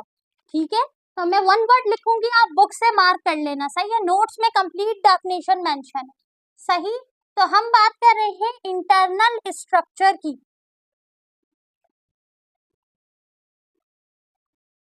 ठीक है, तो ये आपके पास पहली डेफिनेशन है, नंबर 1। सही, एनाटॉमी क्या है, basically is the branch of science, is the branch of biology that deal with the study of internal structure and feature of living organism. और इस इंटरनल स्ट्रक्चर को कैसे ऑब्जर्व किया जाएगा, कट करके। जब लिविंग बॉडी को हम कट करेंगे, उसको पढ़ेंगे, तो उसके इंटरनल स्ट्रक्चर को देख पाएंगे। अब ये डेफिनेशन बुक में आपको कहाँ मिल जाएगी याद करने के लिए, तो पेज नंबर 3 के ऊपर आपके पास ब्रांचेस ऑफ बायोलॉजी दी गई है, उसकी जो सेकंड ब्रांच है एनाटॉमी। अच्छा, बुक में लिखा है the study of internal part of body of living organism by cutting them open. अब उसको कट करेंगे, खोलेंगे और फिर स्टडी कर पाएंगे। जैसे अब आप जो है ना वो हार्ट की डाइसेक्शन को डिस्कस कर रहे हो, यानी जो हार्ट है लिविंग ऑर्गेनिज्म का एक ऑर्गन है हार्ट। अब आप देखना चाह रहे हो हार्ट में कितने चैम्बर है, कितने वॉल है, हार्ट कैसा फंक्शन करता है, कैसा स्ट्रक्चर है। तो आप अगर इंटरनल स्ट्रक्चर देखना चाहोगे तो आपको पहले कट करना होगा, डाइसेक्ट करना होगा, फिर आप खोलोगे, देखोगे, स्टडी करोगे। सही है, इसी ब्रांच को हम क्या कहते हैं, एनाटॉमी कहते हैं। सही, अच्छा अब आ जाओ सेकंड की तरफ। सेकंड डेफिनेशन आपसे पूछी गई है histology. Histology again the branch of biology that deals with the study of tissues. जब हम टिश्यू की स्टडी करते हैं तो उस ब्रांच को हम क्या कहते हैं भाई, उस ब्रांच को हम कहते हैं स्टूडेंट हिस्टोलॉजी। सही है, तो जो सेकंड डेफिनेशन आपके पास हिस्टोलॉजी की, उसमें हम क्या पढ़ते हैं, उसमें हम टिश्यू पढ़ते हैं। सही है, टिश्यूज। अच्छा, यहाँ पर मैं सिर्फ वन वर्ड लिख रही हूँ, आप चाहो तो वन वर्ड लिख लो नोटबुक में ताकि आपको याद रहे कि हम इसमें क्या पढ़ते हैं। सही है, और अगर पूरी डेफिनेशन उतारना चाहते हो तो वो आपकी बुक में भी मौजूद है। पेज नंबर बता देती हूँ, बुक में पेज नंबर अगेन आपके पास जो है दैट इज 3, पेज नंबर 3 पे मौजूद है। और इसके अलावा अगर आप नोट से याद करना चाहो तो नोट से याद कर लो। सही, नोट्स में कंप्लीट डेफिनेशन लिखी है। यहाँ पर मैं वन वर्ड लिख रही हूँ ताकि आपको याद रहे कि इसमें बेसिकली हम क्या पढ़ते हैं, क्या करते हैं। सही, नाउ डेफिनेशन नंबर 3 पूछी गई है इम्यूनोलॉजी। अच्छा, इम्यूनोलॉजी की डेफिनेशन बुक में नहीं है पर नोट्स में मौजूद है, इसकी डेफिनेशन मैं लिखवा देती हूँ। अच्छा, इसकी डेफिनेशन है basically immunology is the study of, अच्छा पहले तो ये बायोलॉजी की ही ब्रांच है। Immunology is the branch of biology in which we deal with the immune system. जब हम इम्यून सिस्टम को डिस्कस करते हैं, इम्यून सिस्टम के ऊपर जो है ना वो कंसल्ट करते हैं, तो उसे हम इम्यूनोलॉजी में पढ़ते हैं। अच्छा देखो, इम्यूनो का मतलब क्या होता है, यहाँ से याद रख लो। इम्यून का मतलब होता है इम्यून, ठीक है, यानी आपका जो इम्यून सिस्टम है, जो आपका ब्लड सिस्टम है, सही। तो इम्यून का मतलब जो है वो इम्यून है। अच्छा, यहाँ पे इम्यूनो लिखा हुआ है, सही है। और लॉजी का मतलब क्या होता है, बता चुकी हूँ, लॉजी मतलब होता है स्टडी, सही, यानी कि इम्यून सिस्टम की स्टडी, सही है। So the branch of biology, किस तरह लिख सकते हो definition, the branch of bio, book में डेफिनेशन नहीं है इसलिए मैं लिखा देती हूँ, आप भी अपने पास लिख लो, वरना अगर आपके पास नोट्स का पीडीएफ है तो नोट्स में सारी डेफिनेशन आपको मिल जाएगी, सही है। The branch of biology that deals with the study of immune system, बिल्कुल आसान से डेफिनेशन लिखा है ये, ठीक है, कोई हार्ड नहीं, इतने लिख लो आपके लिए काफी है, ठीक है। Immune system, branch of biology that deal with the study of immune system, ठीक है, बायोलॉजी के ऐसे ब्रांच जिसमें हम इम्यून सिस्टम को बेसिकली स्टडी कर रहे होते हैं, सही है। नाउ अनदर डेफिनेशन है दैट इज फार्माकोलॉजी, सही है, फार्मेसी, फार्माकोलॉजी, इसकी डेफिनेशन आपको बुक में मिल जाएगी पेज नंबर 3 के ऊपर, ठीक है, पेज नंबर 4 पर है, नेक्स्ट पेज पे, pharmacology, the branch of biology that deal with the study of drugs and the action of drugs, drugs means medicine, तो ब्रांच ऐसी बायोलॉजी की जिसमें हम मेडिसिन की स्टडी करें या उस मेडिसिन के एक्शन और रिएक्शन की स्टडी करें, उसे कहते हैं फार्माकोलॉजी, सही है। तो जो आपके पास, ये तो थर्ड हो गई ना, जब फोर्थ डेफिनेशन है दैट इज फार्माकोलॉजी, और इसमें हम किसकी स्टडी करते हैं, ड्रग्स की और साथ ही ड्रग एक्शन की, सही है, यानी कि branch of biology that deal with the study of drugs and drugs action, यानी अद्वियात की, दवाई की, मेडिसिन की स्टडी करना फार्माकोलॉजी कहलाता है। नाउ इसके अलावा अनदर डेफिनेशन जो पूछी गई है आपसे student, that is about entomology, entomology basically आपके पास है स्टडी ऑफ इंसेक्ट्स, कीड़े मकोड़ों की स्टडी, सही है। तो इसकी डेफिनेशन आप इसी तरह लिख सकते हो, the branch of biology that deal with the study of insects, ठीक है, ऐसी ब्रांच बायोलॉजी की जिसमें हम किसको डिस्कस करते हैं, पांचवी डेफिनेशन, सही, ऐसी बायोलॉजी की ब्रांच जिसमें आप इंसेक्ट्स के बारे में, कीड़े मकोड़े के बारे में स्टडी करो, तो इसे हम क्या कहते हैं, एंटोमोलॉजी। नाउ इसके अलावा नंबर 6 डेफिनेशन जो दी गई है दैट इज बायोमेट्री, ये डेफिनेशन आपको पेज नंबर 4 पे मिल जाएगी। बायोमेट्री बेसिकली बायोलॉजी की ब्रांच नहीं है, लेकिन ये बेसिकली इंटरडिसिप्लिनरी साइंस कहलाता है, यानी ऐसी साइंस जो दूसरी साइंस के साथ इंटरलिंक हो। मैथ की अपनी एक स्टडी है, अपनी ब्रांच है, अपनी फील्ड है। नाउ जब हम मैथ की कैलकुलेशन को, मैथ की टेक्निक को, स्ट्रेटजी को जब लिविंग ऑर्गेनिज्म के ऊपर लगाएंगे, अप्लाई करेंगे, तो उसे हम कहेंगे बायोमेट्री या बायोमैथमेटिक्स, ठीक है स्टूडेंट।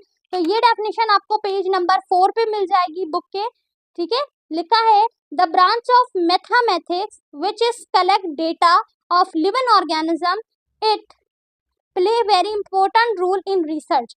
अब ये रिसर्च में बहुत ज्यादा इंपॉर्टेंट रोल प्ले करता है, किस तरीके से, जब किसी बीमारी के ऊपर रिसर्च की जाती है, किसी ऑर्गेनिज्म के रहने के ऊपर रिसर्च की जाती है, तो उसका एक डेटा बनाया जाता है। अब उस डेटा को बनाना और डेटा की कैलकुलेशन करना, इसमें मैथ का एक मेजर रोल प्ले हो रहा है, सही है। विदाउट कैलकुलेशन, विदाउट डेटा के तो हम काम नहीं कर पाएंगे, सही है। तो मैथ जो है वो क्या है, बहुत ज्यादा इंपॉर्टेंट रोल प्ले करती है कैलकुलेशन में और रिसर्च के दौरान, सही है। तो आपको मिल जाएगी डेफिनेशन पेज नंबर 4 पे, बायोमैथमेटिक्स या बायोमेट्री की, ठीक है, यानी कि इसमें हम किसकी चीज को डिस्कस करते हैं, मैथ्स की कैलकुलेशन को डिस्कस करते हैं, सही है, मैथ्स की कैलकुलेशन को डिस्कस करते हैं। और डेफिनेशन कंप्लीट अगर लिखनी है तो वो आपको पेज नंबर 4 पे मिल जाएगी और नोट्स में भी मौजूद है, सही। अब हम अनदर डेफिनेशन की बात करते हैं, डेफिनेशन नंबर 7, बायोजियोग्राफी। बायोजियोग्राफी भी आपके पास एक इंटरडिसिप्लिनरी साइंस है, यानी आपको ये डेफिनेशन भी पेज नंबर 4-5 में मिल जाएगी, यानी कि डिफरेंट साइंस का डिफरेंट साइंस के साथ ताल्लुक। जियोग्राफी में हम रीजन्स को पढ़ते हैं, जगह को पढ़ते हैं। अब यहाँ पे बायो लगा है विच मीन्स वो जगह जहाँ पे लिविंग ऑर्गेनिज्म रह रहे हो, सही है। सो बेसिकली ये जियोग्राफी की ब्रांच है जिसमें हम डिस्कस करते हैं उन रीजन्स को, उन एरिया को जहाँ पे लिविंग ऑर्गेनिज्म रहते हैं। ठीक है स्टूडेंट, तो आप पेज नंबर खोलो, पेज नंबर 3 में या 4 में आई गेस। पेज नंबर 4 में आपको डेफिनेशन मिलेगी, लिखा है it deal with the contribution distribution of different living organism in different geographical region of the world. Many living organism are restricted to particular geographical region due to environmental condition. अब लिखा है basically वो geographical regions जहाँ पर जानदार रहते हैं, साथ में ये भी लिखा है कुछ जानदार ऐसे हैं जहाँ से उनको डिफरेंट रीजन में जाने से सख्त मना किया गया, रिस्ट्रिक्ट किया गया। क्यों? क्योंकि वहाँ का जो एनवायरमेंटल कंडीशन है वो उनके लिए सूटेबल नहीं है। जैसे मिसाल के तौर पे पोलर बियर का अपना रहने की जगह है, अपना हैबिटेट है, वो ज्यादा बर्फीली जगह पे रहता है, तो अगर वो रेगिस्तान डेजर्ट जैसे इलाकों में जाएगा वो नहीं रह पाएगा। सही, तो हर जानदार अपनी हैबिटेट, अपनी आप कह लो फिजिकल अपीयरेंस के हिसाब से ही अल्लाह ने उनकी जगह बनाई है, उनका हैबिटेट बनाया है। सही स्टूडेंट, नाउ तो आपको इसकी डेफिनेशन कहाँ मिल जाएगी स्टूडेंट? आपको इसकी डेफिनेशन मिल जाएगी बायोजियोग्राफी की पेज नंबर 3 में। सही है, यहाँ पर हम डिस्कस किसको करते हैं? हम बेसिकली रीजन को डिस्कस करते हैं। ठीक है, यानी एरिया को, इन्वायरमेंट को, जगह को, या आप कह लें हैबिटेट को डिस्कस करते हैं, रहने की जगह को। ये डेफिनेशन आपको मिल जाएगी स्टूडेंट पेज नंबर 3 में। सही, और नोट्स में भी मौजूद है। नाउ अब डिस्कस करते हैं डेफिनेशन नंबर 8 को। लिखा है सर्जरी।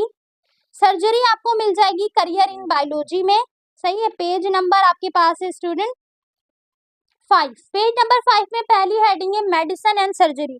अब यहाँ पर मेडिसिन नहीं पूछा गया, सिर्फ सर्जरी पूछा गया, तो आप इस तरह लिख सकते हो surgery deal with diagnose and treatment of disease and surgery deal with repair, replacement and removal of affected organ.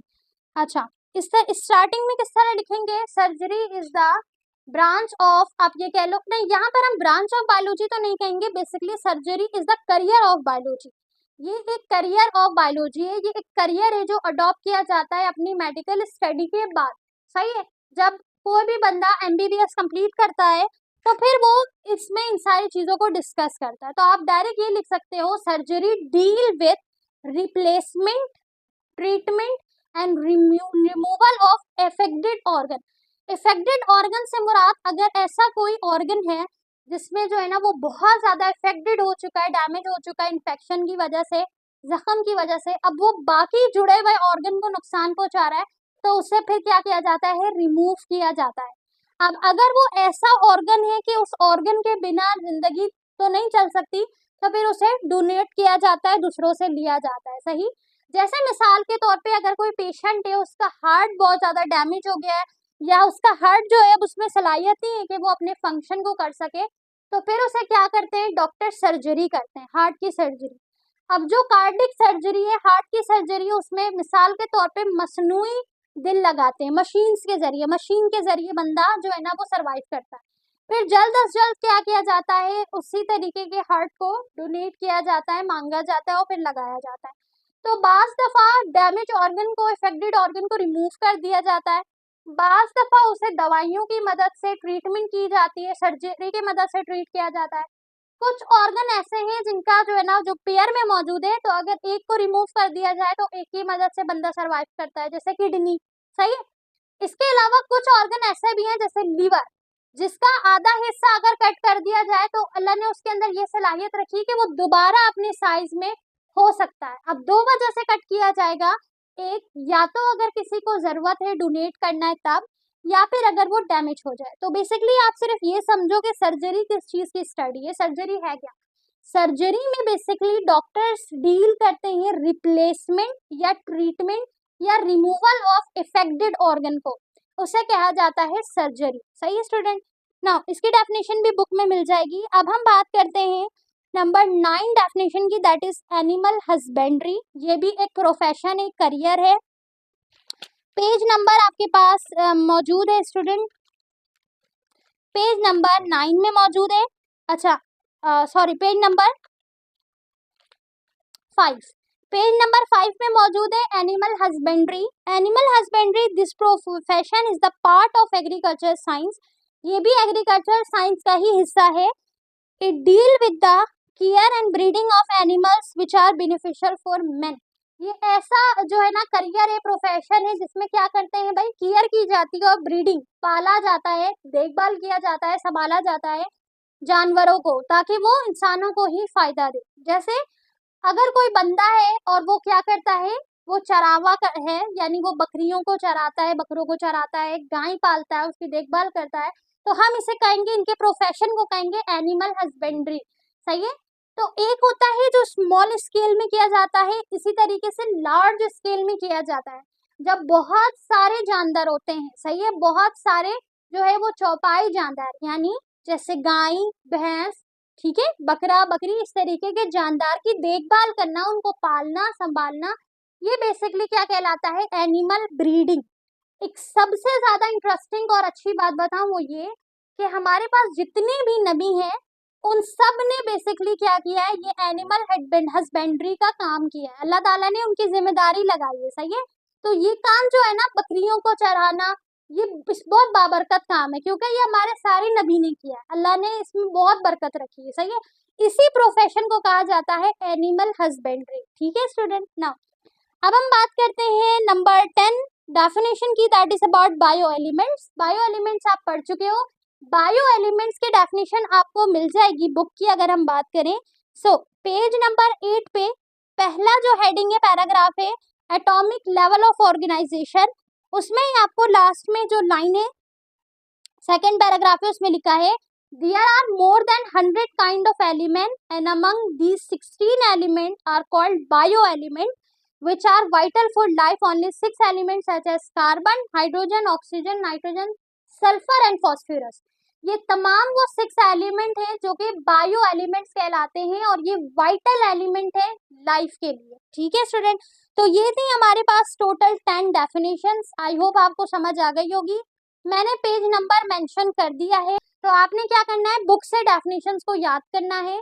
और अगर आप नोट्स बाय करना चाहते हो तो स्क्रीन पे जो नंबर आ रहा है आप उसमें राब्ता करो, इंशाल्लाह सर आपको नोट्स के वाले से डिटेल फरहाम कर देंगे। नोट्स पे मैंने सारी चीजें एक ही जगह पर रखी हैं ताकि याद करने में आसानी है। अब हमारे पास रहता है डिफरेंसेस, शॉर्ट क्वेश्चन और लॉन्ग क्वेश्चन। नाउ स्टूडेंट अब हम डिस्कस करते हैं क्वेश्चन नंबर 4 को, 5 को और 6 को। तो आपकी बुक में जो क्वेश्चन नंबर 4 दिया गया है, that is distinguish between the following in tabulated form. अच्छा, ट्यूबुलेटेड फॉर्म से मुराद जो है ना, वो आपको कहा गया एज अ टेबल फॉर्म में आपने डिफरेंसेस लिखना है। ठीक है। तो हम क्या करेंगे, टेबल की फॉर्म में बनाएंगे। एक तरफ हम डिस्कस करेंगे कॉलोनिकल ऑर्गेनाइजेशन को और एक तरफ मल्टी सेलुलर ऑर्गेनाइजेशन को। तो आपको 2 डिफरेंसेस दिए गए हैं, इनमें से जो सेकंड वाला डिफरेंस है that is agriculture and horticulture, ये आपके पेपर में आ सकता है। इसके चांसेस अमूमन ज्यादा होते हैं क्योंकि अक्सर पास्ट पेपर में ये सवाल पेपर में पूछा गया। सही। अब बात करते हैं कॉलोनिकल ऑर्गेनाइजेशन की, क्योंकि ये भी आ सकता है, बुक में दिया गया है तो सॉल्व करना है। अच्छा, कॉलोनिकल ऑर्गेनाइजेशन और मल्टी सेलुलर ऑर्गेनाइजेशन पहले होता क्या ये समझ लो, फिर हम इन दोनों को कंपेयर करेंगे, डिफरेंस डिस्कस करेंगे। स्टूडेंट जो हमारे पास कॉलोनिकल ऑर्गेनाइजेशन होती है, लिख लेते हैं। अच्छा, हम डिस्कस किसको कर रहे हैं भाई, डिफरेंसेस को। ठीक है, हम डिफरेंसेस की बात कर रहे हैं, डिफरेंशिएट कर रहे हैं। सही है। तो हमारे पास क्या, नियल और साथ ही मल्टी सेलुलर।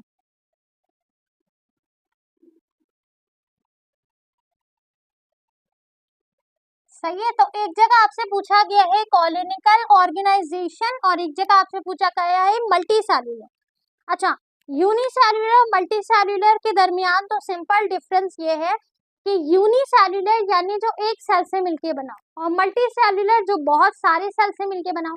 अब कॉलोनिकल किसको कहते हैं, कॉलोनियल या कॉलोनिकल हम उन तमाम ऑर्गेनिजम्स को कहते हैं जो होते तो यूनिसेल्युलर हैं लेकिन वो कॉलोनी बना के रहते हैं, यानी एक साथ जुड़ के रहते हैं। जैसे हमने वॉल्वक्स को डिस्कस किया था, Volvox is the best example of colonial organisation. Colonial organisation basically unicellular होते हैं, एक ही सेल से मिलकर बने होते हैं लेकिन वो कॉलोनी बना के रहते हैं, एक कॉलोनी की तरह रहते हैं, इसीलिए इन्हें कॉलोनियल ऑर्गेनाइजेशन कहते हैं। सही है। अब इनके दरमियान में जो मेजर डिफरेंस है स्टूडेंट, वो मेजर डिफरेंस क्या है हम उसके ऊपर बात करते हैं। नोट्स में डिफरेंसेस मौजूद है, बुक में डिफरेंस नहीं है, तो मैं नोट कर रही हूँ, लिख रही हूँ, आप भी अपनी नोटबुक में कॉपी में लिख लो, सही है। अच्छा, इनका जो सबसे ज्यादा मेजर डिफरेंस है दैट इज मैनी यूनिसेल्युलर, सही। अच्छा, ये जो होते हैं वो क्या होते हैं, यूनिसेल्युलर होते हैं, एक सेल से मिलके बने होते हैं। मैनी यूनिसेल्युलर लाइव टुगेदर, ठीक है, ये बात याद रखिएगा कि बहुत सारे यूनिसेल्युलर एक साथ रहते हैं। अच्छा, अब अगर हम बात करें मल्टी सेल्युलर की, they found with many cells, यानी ये सिंगुलर यानी एक सेल से मिलके नहीं बल्कि बहुत सारे सेल से मिलकर बने होते हैं, मल्टी सेल्युलर है, ठीक है ना। ये एक साथ नहीं रहते हैं, ये लाइव सिंगली, यानी ये अलग रहते हैं, ठीक है, अलग अलग अपना अपना रहते हैं, ठीक है, सही। अब जो हमारे पास जो कॉलोनियल ऑर्गेनाइजेशन है, ये बहुत सारे एक साथ रहते हैं, लेकिन होते कैसे हैं, यूनिसेल्युलर, एक सेल से मिलकर बने होते हैं। यूनि का मतलब क्या होता है स्टूडेंट, वन, ठीक है, यूनि का मतलब होता है एक। जो ऐसे ऑर्गेनिज्म जो सिर्फ एक सेल से मिलकर बने हो उसे हम यूनिसेल्युलर ऑर्गेनिज्म कहते हैं, और यूनिसेल्युलर ऑर्गेनिज्म जो बिल्कुल एक साथ मिलकर रहे तो उसे कॉलोनिकल ऑर्गेनाइजेशन या कॉलोनियल ऑर्गेनाइजेशन कहते हैं। अब कॉलोनियल ऑर्गेनाइजेशन और मल्टी सेल्युलर में जो सबसे पहला डिफरेंस है वो यही है कि ये यूनिसेल्युलर है, एक साथ रह रहे हैं, और मल्टी सेल्युलर ऑर्गेनिज्म में क्या होता है कि ये बहुत सारे सेल से मिलके बने हैं, लेकिन ये कैसे रहते हैं स्टूडेंट, ये अलग अलग सिंगल सिंगल अपना अपना रहते हैं, राइट नाउ। इसके अलावा द सेकंड डिफरेंस इज, जो हमारे पास स्टूडेंट यूनिसेल्युलर होते हैं यानी कॉलोनियल ऑर्गेनाइजेशन जो है उसमें तमाम ऑर्गेनिज्म कैसे यूनिसेलुलर ऑर्गेनिज्म है, ये क्या करते हैं basically live its own in a colony, colony में तो रहते हैं लेकिन कैसा रहते हैं, बिल्कुल अपना अलग थलग रहते हैं, सही। एक कॉलोनी में तो रहते हैं लेकिन हर यूनिसेल्युलर अपना अपना अलग अलग रहते हैं, सही है। इसके अलावा जो multi cellular student basically they live its own life independently, independently, देखो अब इसमें क्या है कि ये यूनिसेल्युलर ऑर्गेनिज्म कॉलोनी बना के रहेंगे लेकिन अपनी मर्जी से जिएंगे, अपने हिसाब से अपना फंक्शन परफॉर्म करेंगे, अपने हिसाब से रहेंगे तो बिल्कुल जुड़ के कॉलोनी बना के, लेकिन अपने हिसाब से अपना फंक्शन, अपना रहना, अपना खाना पीना, ठीक है ना। लेकिन जो हमारे पास मल्टी सेल्युलर है ये किस तरह रहेंगे, ये अपना रहेंगे इंडिपेंडेंट लेकिन अलग रहेंगे, अपनी ओन लाइफ ओन जिंदगी में अलग अलग बिल्कुल सेपरेट रहेंगे, कॉलोनी में नहीं रहेंगे, सही है। अच्छा, कॉलोनी से मुराद यहाँ पर एक जगह पे रहने की बात नहीं हो रही है, यहाँ पे एक जगह तो है लेकिन बहुत जुड़ के, आपस में बहुत ज्यादा जुड़ के, अगर आप इनका स्ट्रक्चर देखोगे ना तो आपको एक ही ऑर्गेनिज्म लग रहा होगा, लेकिन वो एक ऑर्गेनिज्म नहीं है बल्कि एक ही जैसे बहुत सारे ऑर्गेनिज्म है। तो यूनिसेल्युलर है, एक सेल से मिलके बने, और बहुत सारे यूनिसेल्युलर जो बिल्कुल आपस में जुड़ के रहेंगे तो उसे हम कॉलोनियल ऑर्गेनाइजेशन कहेंगे, सही है। तो ये बिल्कुल जुड़ के रहते हैं लेकिन सबका, हर ऑर्गेनिज्म का, हर यूनिसेल्युलर का अपना रहने का तरीका है, वो अपना स्पेसिफिक सेल्युलर फंक्शन परफॉर्म करेंगे। और मल्टी सेल्युलर जो है ना वो लाइव ओन रहेंगे, बिल्कुल अपना रहेंगे, लेकिन वो बिल्कुल इंडिपेंडेंट रहेंगे, बिल्कुल अलग रहेंगे, अपना रहेंगे, सही। ये साथ रहेंगे लेकिन फंक्शन अपना करेंगे ना। तीसरा जो डिफरेंस है student that is about they carry out, ये बेसिकली क्या करेंगे, ये कैरी करेंगे किसको, अपने प्रोसेस को, द प्रोसेस ऑफ लाइफ, कौन सा प्रोसेस, लाइफ का process, they carry out process of life, ये इनके जितने भी लाइफ का प्रोसेस है या सेल्युलर जो फंक्शन है ये वो फंक्शन परफॉर्म करेंगे as a single cell,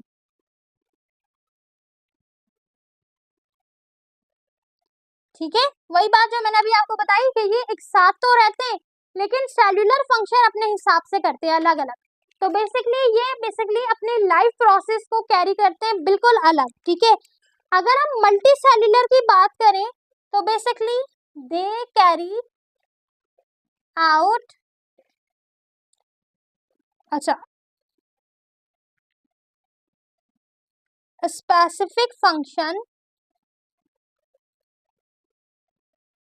of life process with contribution.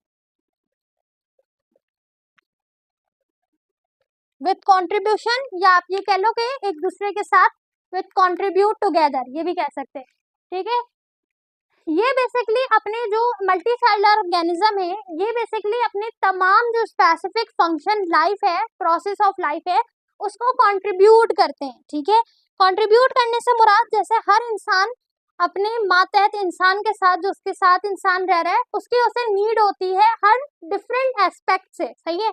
तो यहाँ पर वही बात की जा रही है। अब अगर हम यूनिसेलुलर ऑर्गेनिज्म की बात करें, जो कि हमारे पास कॉलोनी बना के रह रहे हैं, तो वो बजाहिर एक कॉलोनी में रह रहे हैं, लेकिन हर एक यूनिसेलुलर अपना सेलुलर फंक्शन अकेले सिंगली कर सकता है।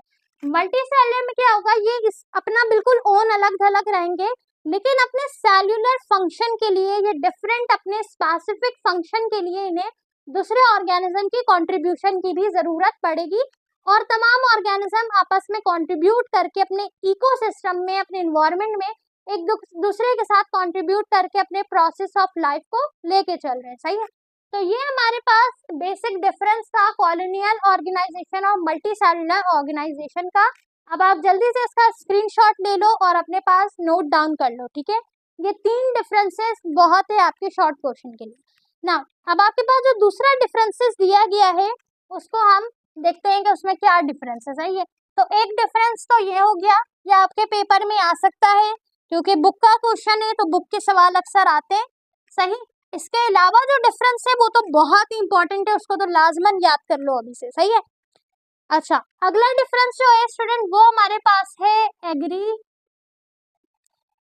के ऊपर और साथ ही हॉर्टिकल्चर के ऊपर।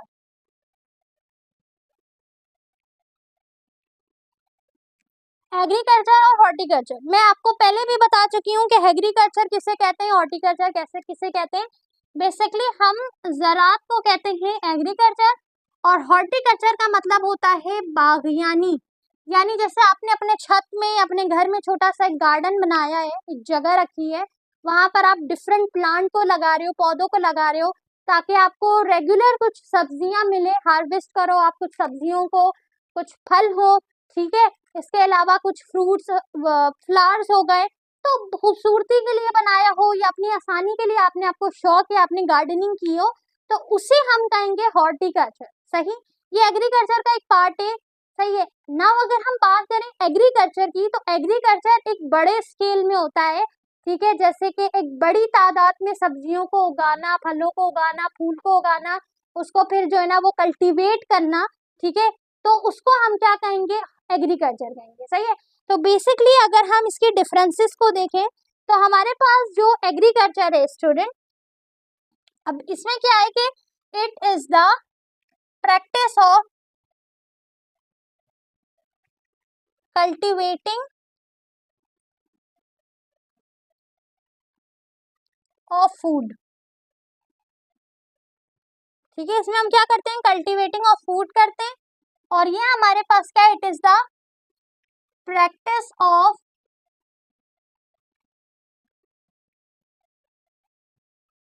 कल्टीवेटिंग ऑफ गार्डन,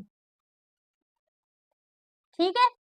दूसरा डिफरेंस हो गया, यूजुअली जो हमारे पास एग्रीकल्चर होता है स्टूडेंट, ये यूजुअली कॉस्टली पड़ता है, ठीक है, कॉस्ट मोर, इसमें ज्यादा खर्चा आता है क्योंकि ये बड़े स्केल में होता है, सही है।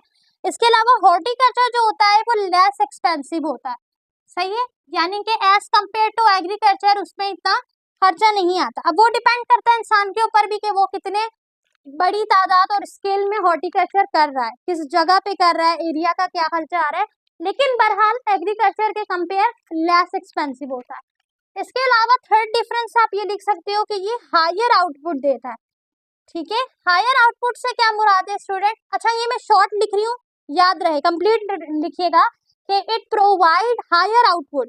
हायर आउटपुट से मुराद है चूंकि ज्यादा तादाद में कल्टीवेशन की जा रही है, कल्टीवेट किया जा रहा है फूड को, ज़राअत को, तो आपको ज्यादा अमाउंट में चीजें आउटपुट मिलेंगी, जैसे ज्यादा क्वांटिटी में सब्जियां, फल, सही है। अब वो सब्जियां और फल मार्केट्स में जाएंगी, सेल होंगी या एक्सपोर्ट होंगी, इंपोर्ट की जाएंगी, ये सारी चीजें जो होंगी वो एग्रीकल्चर में होंगी।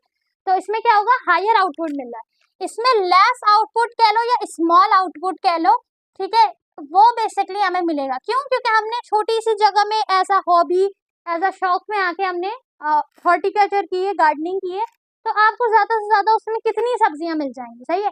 तो अगर कोई बंदा कोई शौक रखता है कि वो अपनी छत में, अपने घर में किसी जगह में गार्डनिंग करे, तो उसे हम हॉर्टिकल्चर का नाम देंगे।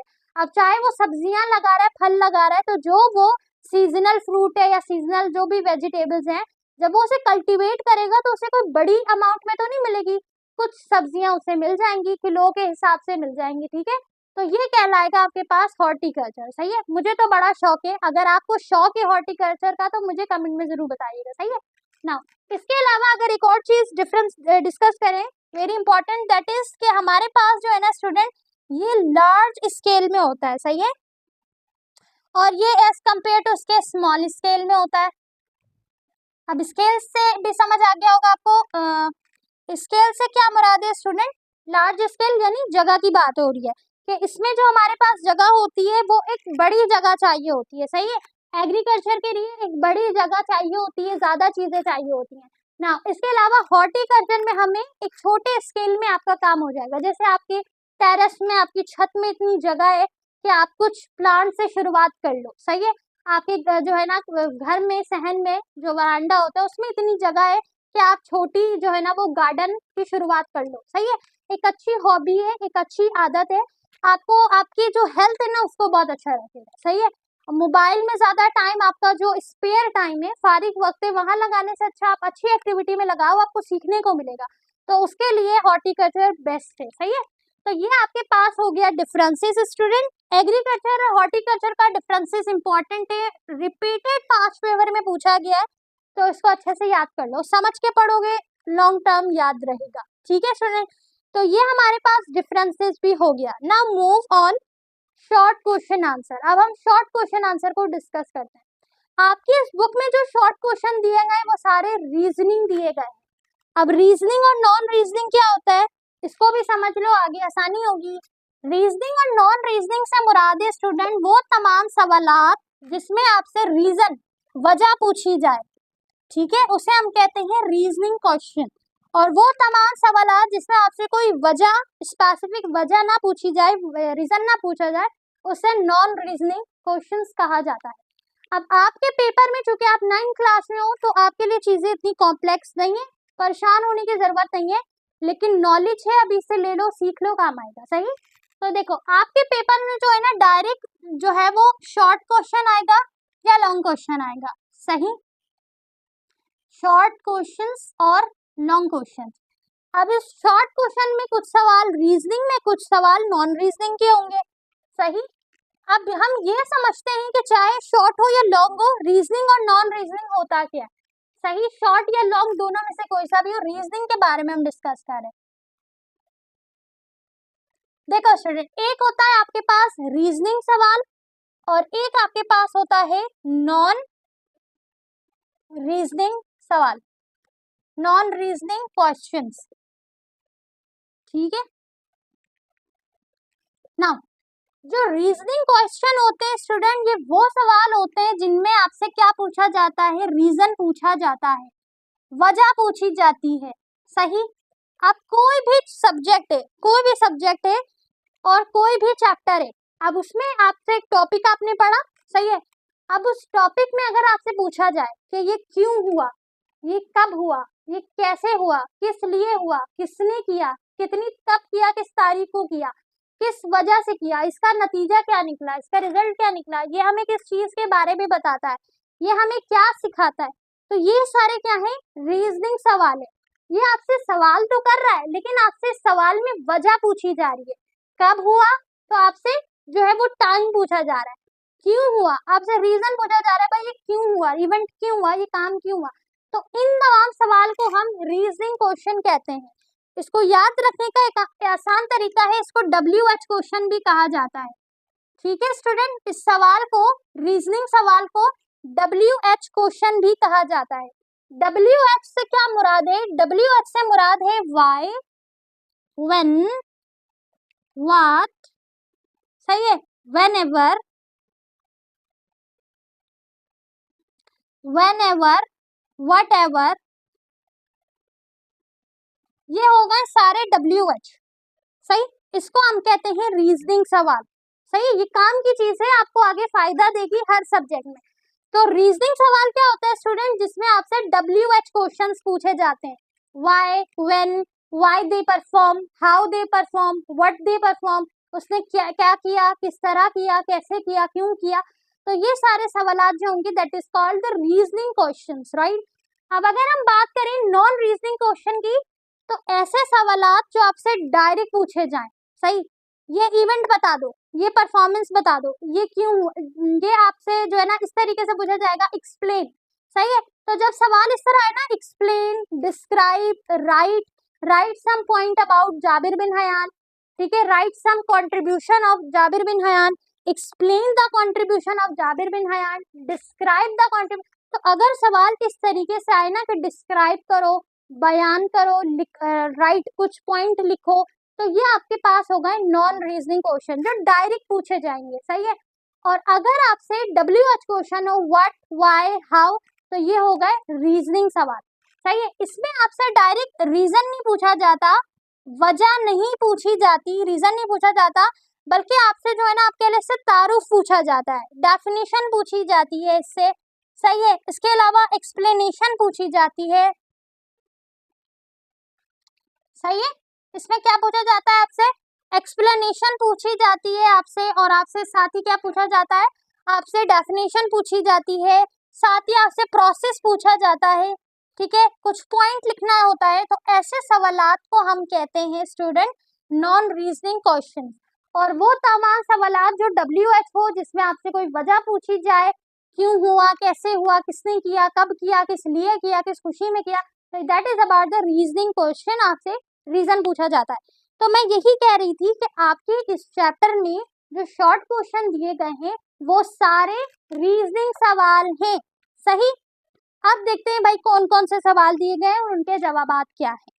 नाउ स्टूडेंट, आपके जो शॉर्ट क्वेश्चन है पेज नंबर 17 में, so the very first question that is about why subject biology is named as multi dimensional subject. पहला सवाल पूछा गया है कि क्यों बायोलॉजी को मल्टी डायमेंशनल सब्जेक्ट कहा जाता है। डायमेंशनल का मतलब होता है, यानी डायमेंशन उसका, आप ये कह लो कि ज्यादा फिजिक्स मेरी अच्छी नहीं है, अगर हम ये कह लें डायमेंशनल यानी कि हर तरीके से उसको अगर हम देखा जाए, मल्टी डायमेंशनल मजीद किस किस साइंस सब्जेक्ट के साथ, किस सब्जेक्ट के साथ उसका लिंक है, ठीक है, तो इसे हम कहते हैं multi dimensional in term of biology, सही है। अगर हम बात करें बायोलॉजी की, तो बायोलॉजी एक ऐसा सब्जेक्ट है जो कि बाकी डिफरेंट साइंस सब्जेक्ट से क्या करता है, लिंक करता है, सही है। तो आपसे यही पूछा गया है कि क्यों, व्हाई बायोलॉजी जो है वो मल्टी डायमेंशनल है, यानी इंटरडिसिप्लिनरी साइंस, इसे हम इंटरडिसिप्लिनरी साइंस भी कहते हैं, सही है। तो इसका आंसर क्या होगा, मैं आंसर लिखवा रही हूँ, आप नोट कर लो अपने पास। और अगर आपने नोट्स बाय कर लिया है या नोट्स आपके पास मौजूद है तो उसमें आपको आंसर लिखा हुआ मिल जाएगा, सही है। और जिनके पास नहीं है वो नोट करना चाहे नोट कर लें, ठीक है ना, क्योंकि बुक में इसका आंसर नहीं है ना। पहला सवाल जो आपके पास क्वेश्चन है दैट इज रीजनिंग क्वेश्चन, उसमें आपसे रीजन पूछा गया है कि व्हाई बायोलॉजी जो है वो मल्टी डायमेंशनल सब्जेक्ट कहलाता है, यानी इंटरडिसिप्लिनरी सब्जेक्ट कहलाता है। तो इसका रीजन ये है, मैं डायरेक्ट शॉर्ट लिख रही हूँ, ठीक है, link with other science, like जैसे कि बायोफिजिक्स, बायोकेमिस्ट्री,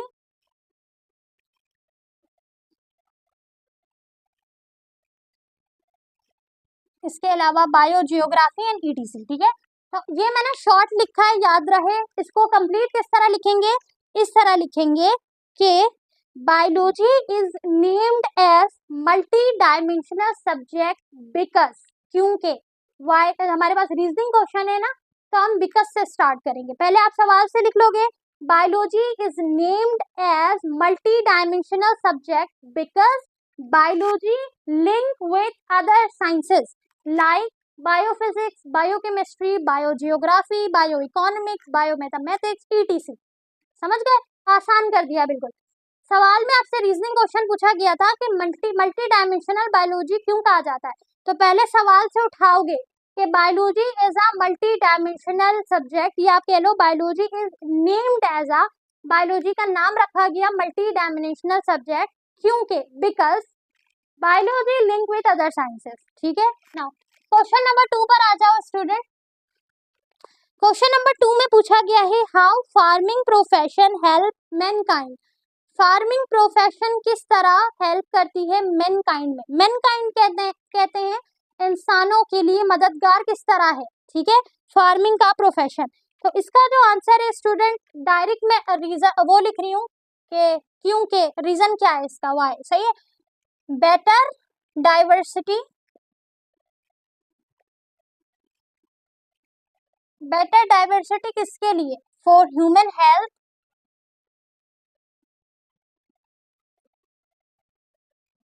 और साथ ही food security, working for creating markets for new crops. अब समझो, सवाल में पूछा गया था कि भाई जो फार्मिंग का प्रोफेशन है, यानी जो किसान जो फार्मिंग करते हैं, फसलों को जो है ना वो देखते हैं, फसलों की कटाई करते हैं, काश्तकारी करते हैं, ये जो सारे काम होते हैं फार्मिंग में, ये फार्मिंग का प्रोफेशन इंसानों के लिए कैसे मददगार है। भाई बहुत मददगार है, क्योंकि फार्मिंग फसलों के ख्याल नहीं किया जाएगा, ये प्रोफेशन नहीं होगा तो हम तक फूड की सिक्योरिटी, फूड के लिए नए नए क्रॉप्स कैसे मिलेंगे। सही है, तो हम क्या लिखेंगे इसको, इस तरह लिखेंगे, farming profession is very helpful for mankind because, यहाँ पे पूछा गया था ना हाउ कैसे, तो आप ये कह सकते हैं farming profession are very helpful for mankind because better diversity, they provide better diversity for human health, food security, working for creating market for new crops, नए मार्केटिंग को बनाने के लिए भी काम करते हैं ताकि नए क्रॉप्स रखे जाए, नई तरीके की चीजें रखी जाए। ठीक है, तो ये हो गया क्वेश्चन नंबर 2। क्वेश्चन नंबर 3 में लिखा है why species called a taxonomic level. Species को हम टैक्सोनॉमिक लेवल क्यों कहते हैं। टैक्सोनॉमिक लेवल क्या है, बेसिकली आपके पास डिफरेंट लेवल ऑफ ऑर्गेनाइजेशन है, ये आप पढ़ोगे चैप्टर नंबर 3 में टैक्सोनॉमिक हायरार्की को। टैक्सोनॉमिक हायरार्की में ना बेसिकली लेवल ऑफ ऑर्गेनाइजेशन बताई जाती है, बेसिकली ग्रुप्स के लिहाज से, यानी स्पेशी के बिलोंगिंग के लिहाज से, कि सबसे पहले टैक्सोनॉमी है, कम्युनिटी है, फिर इस तरीके से आपके पास जो है ना वो फाइलम आता है, किंगडम आता है। तो यहाँ पर पूछा गया है कि टैक्सोनॉमी सबसे स्मॉलेस्ट लेवल क्यों है स्पेशी का। सही है, टैक्सोनॉमी का करियर आपके इस चैप्टर में भी दिया गया, इसलिए ये सवाल पूछा गया। अब जो हमारे पास सवाल है उसका आंसर अगर हम लिखें क्वेश्चन नंबर 3 टैक्सोनॉमिक लेवल, तो हम ये लिख सकते हैं कि ऑल मेंबर्स बिलोंगिंग, तमाम मेंबर्स, अब यहाँ पर मेंबर से क्या मुराद है, तमाम ऑर्गेनिज्म, तमाम स्पेशी बिलोंग करते हैं किससे, टू पार्टिकुलर स्पेशीज। ठीक है, all have similar character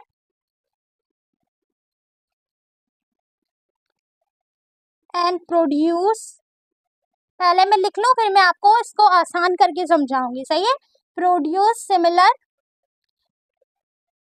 types of organism. आप स्क्रीनशॉट ले लेना, बाद में लिख लेना। ठीक है, अच्छा देखो लिखा है, सवाल में पूछा गया था कि भाई हम स्पेशी जो होती है वो टैक्सोनॉमिक लेवल की सबसे छोटी लेवल क्यों होती है, स्मॉलेस्ट क्यों है। तो बेसिकली आप इस तरह आंसर लिखोगे, species is called the smallest taxonomic level because all members belonging to the particular species, तमाम जो ऑर्गेनिज्म है मेंबर्स हैं वो डिफरेंट पार्टिकुलर स्पेशी से बिलोंग करते हैं और सिमिलर एक जैसे कैरेक्टर रखते हैं और साथ ही सिमिलर टाइप ऑफ ऑर्गेनिज्म को प्रोड्यूस करते हैं, ठीक है। इसीलिए स्पेशी को टैक्सोनॉमिक लेवल का स्मॉलेस्ट रखा गया। अब वो बेसिकली हमारे पास टैक्सोनॉमिक हायरार्की वो लेवल जहां से शुरुआत हो रही है तो उसको तो सबसे आखिर में ही रखेंगे ना। अगर हम देखें, देखो यहाँ पे आखिर से मुराद स्टार्ट लेवल को कहा जा रहा है। तो बेसिकली जो टैक्सोनॉमिक लेवल होता है ना वो इस तरीके से होता है, टैक्सोनॉमिक हायरार्की ऐसे बना हुआ होता है, देख रहे हो, सही है ऐसे। तो यहाँ पर स्पीशी आएगा, क्लास है, फाइलम है, फिर उसके बाद लास्ट में किंगडम है, सही है। तो स्पीशी जो होती है बेसिकली उसको सबसे जो लोवेस्ट कह लो या स्मॉलेस्ट कह लो उसमें बेसिकली लेवल में रखा जाता है। तो वही आपसे रीजनिंग सवाल में पूछा गया है कि स्पीशी को स्मॉलेस्ट लेवल जो है वो क्यों कहा जाता है, उसको क्यों रखा गया है। तो इसलिए क्योंकि तमाम जो मेंबर्स हैं ऑर्गेनिज्म है वो एक स्पेशीज से ही क्या कर रहे हैं, बिलोंग कर रहे हैं, ठीक है। अब एक ही स्पेशीज से ही बहुत सारे डिफरेंट स्पेशीज बिलोंग करती है, उनकी क्लास है, उनका जीनस मैच करता है। इसके अलावा वो जो मजीद ऑर्गेनिज्म को प्रोड्यूस कर रहा है तो वही स्पेशी प्रोड्यूस कर रहा है ना। तो ये बेसिकली हमारे पास बिल्कुल इनिशियल लेवल है किसी ऑर्गेनिज्म की प्रोडक्शन की और मजीद जो हमारे पास स्पेशी हैं उनके प्रोडक्शन की, उनकी पैदावार की। तो इसीलिए इसको स्मॉलेस्ट टैक्सोनॉमिक हायरार्की में लेवल में रखा गया है, सही। तो आप इसको इस तरह लिख सकते हो, सही है। पहले आप अपने सवाल को मेंशन करोगे, species is called the smallest taxonomic level because all membrane belonging to particular species and all have similar character and produce similar type of organism, ठीक है। ये हो गया हमारे पास 3 क्वेश्चन। स्क्रीनशॉट ले लो और अपने पास इसको लिख लो, ठीक है। नोट्स में वैसे भी ये आंसर्स मौजूद है, सही है ना। अब हम बात करते हैं स्टूडेंट क्वेश्चन नंबर 4, 5, 6 की, ठीक है। आपके पास शॉर्ट क्वेश्चन में टोटल 6 सवाल दिए गए हैं। चौथा क्वेश्चन क्या लिखा है, चौथे क्वेश्चन में लिखा है student how production population is different from community, population community से मुख्तलिफ कैसे है ये आपको बताना है, सही है। अच्छा, सवाल जो है वो रीजनिंग है, हाउ करके लिखा है तो हम टेबल के फॉर्म में नहीं लिखेंगे। एक और चीज देखो, जब भी क्वेश्चन आपके पास ना हाउ करके यानी रीजनिंग सवाल हो तो आप टेबल की सूरत में आंसर नहीं दोगे, फिर आप रीजन बताओगे, सही है, कि पॉपुलेशन और कम्युनिटी का क्या फर्क है और कैसे फर्क है, सही है। तो हमारे पास जो क्वेश्चन नंबर 4 है पॉपुलेशन और कम्युनिटी के ऊपर, क्वेश्चन नंबर 4, तो देखो जो पॉपुलेशन है हमारे पास तो उसमें मैंने आपको क्या कहा था, सेम स्पेशी, ठीक है, सही है, same species in living in रहेंगे कहां पर स्टूडेंट, स्पेसिफिक हैबिटेट में,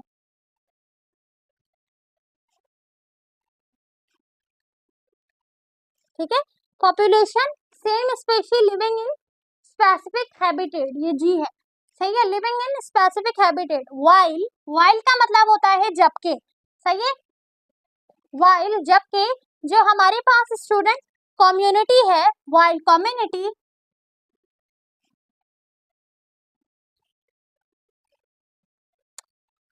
while in community all different species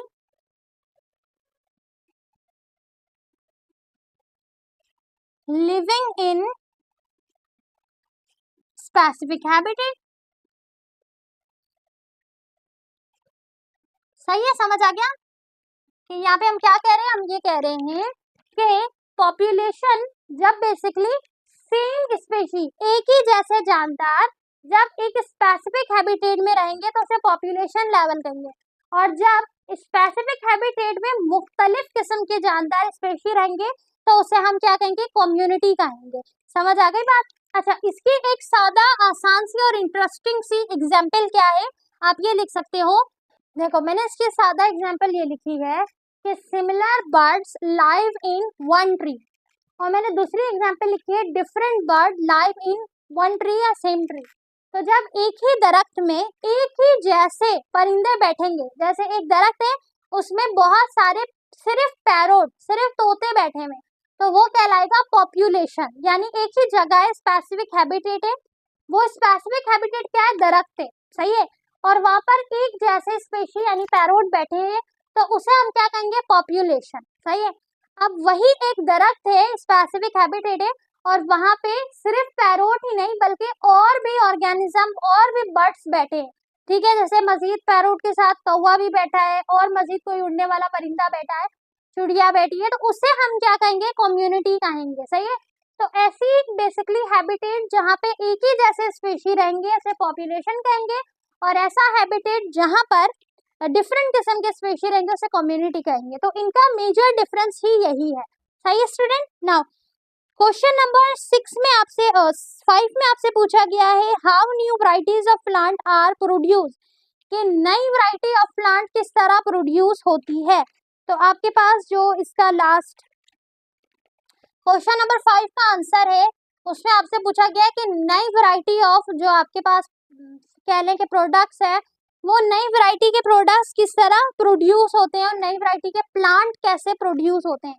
तो आप यहाँ पर लिखोगे क्या, हॉर्टिकल्चर को, क्योंकि मैंने अभी डिस्कस किया ना कि हॉर्टिकल्चर में आप वेरिएशन और डाइवर्सिटी को बढ़ा सकते हो, क्योंकि उसमें आप नई किस्म के जो है ना वो वैरायटी के प्लांट को लगा सकते हो। तो horticulture is the part of agriculture, horticulture is the part of agriculture, ये एग्रीकल्चर लिखा है, ठीक है, agri horticulture is the part of agriculture. इसमें क्या होगा, in which work in carried out for the development of new varieties, ठीक है।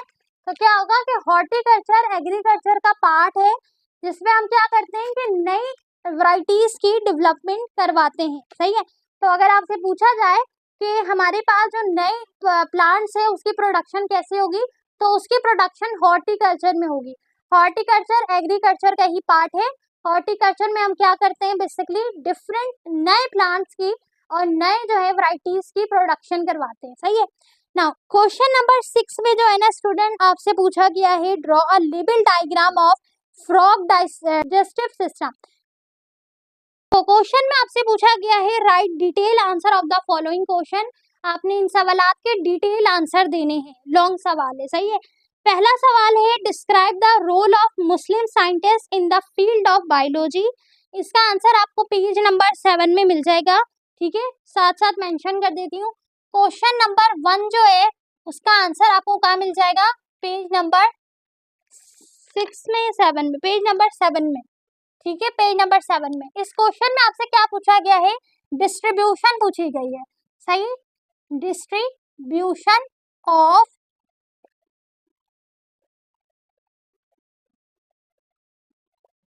मुस्लिम साइंटिस्ट,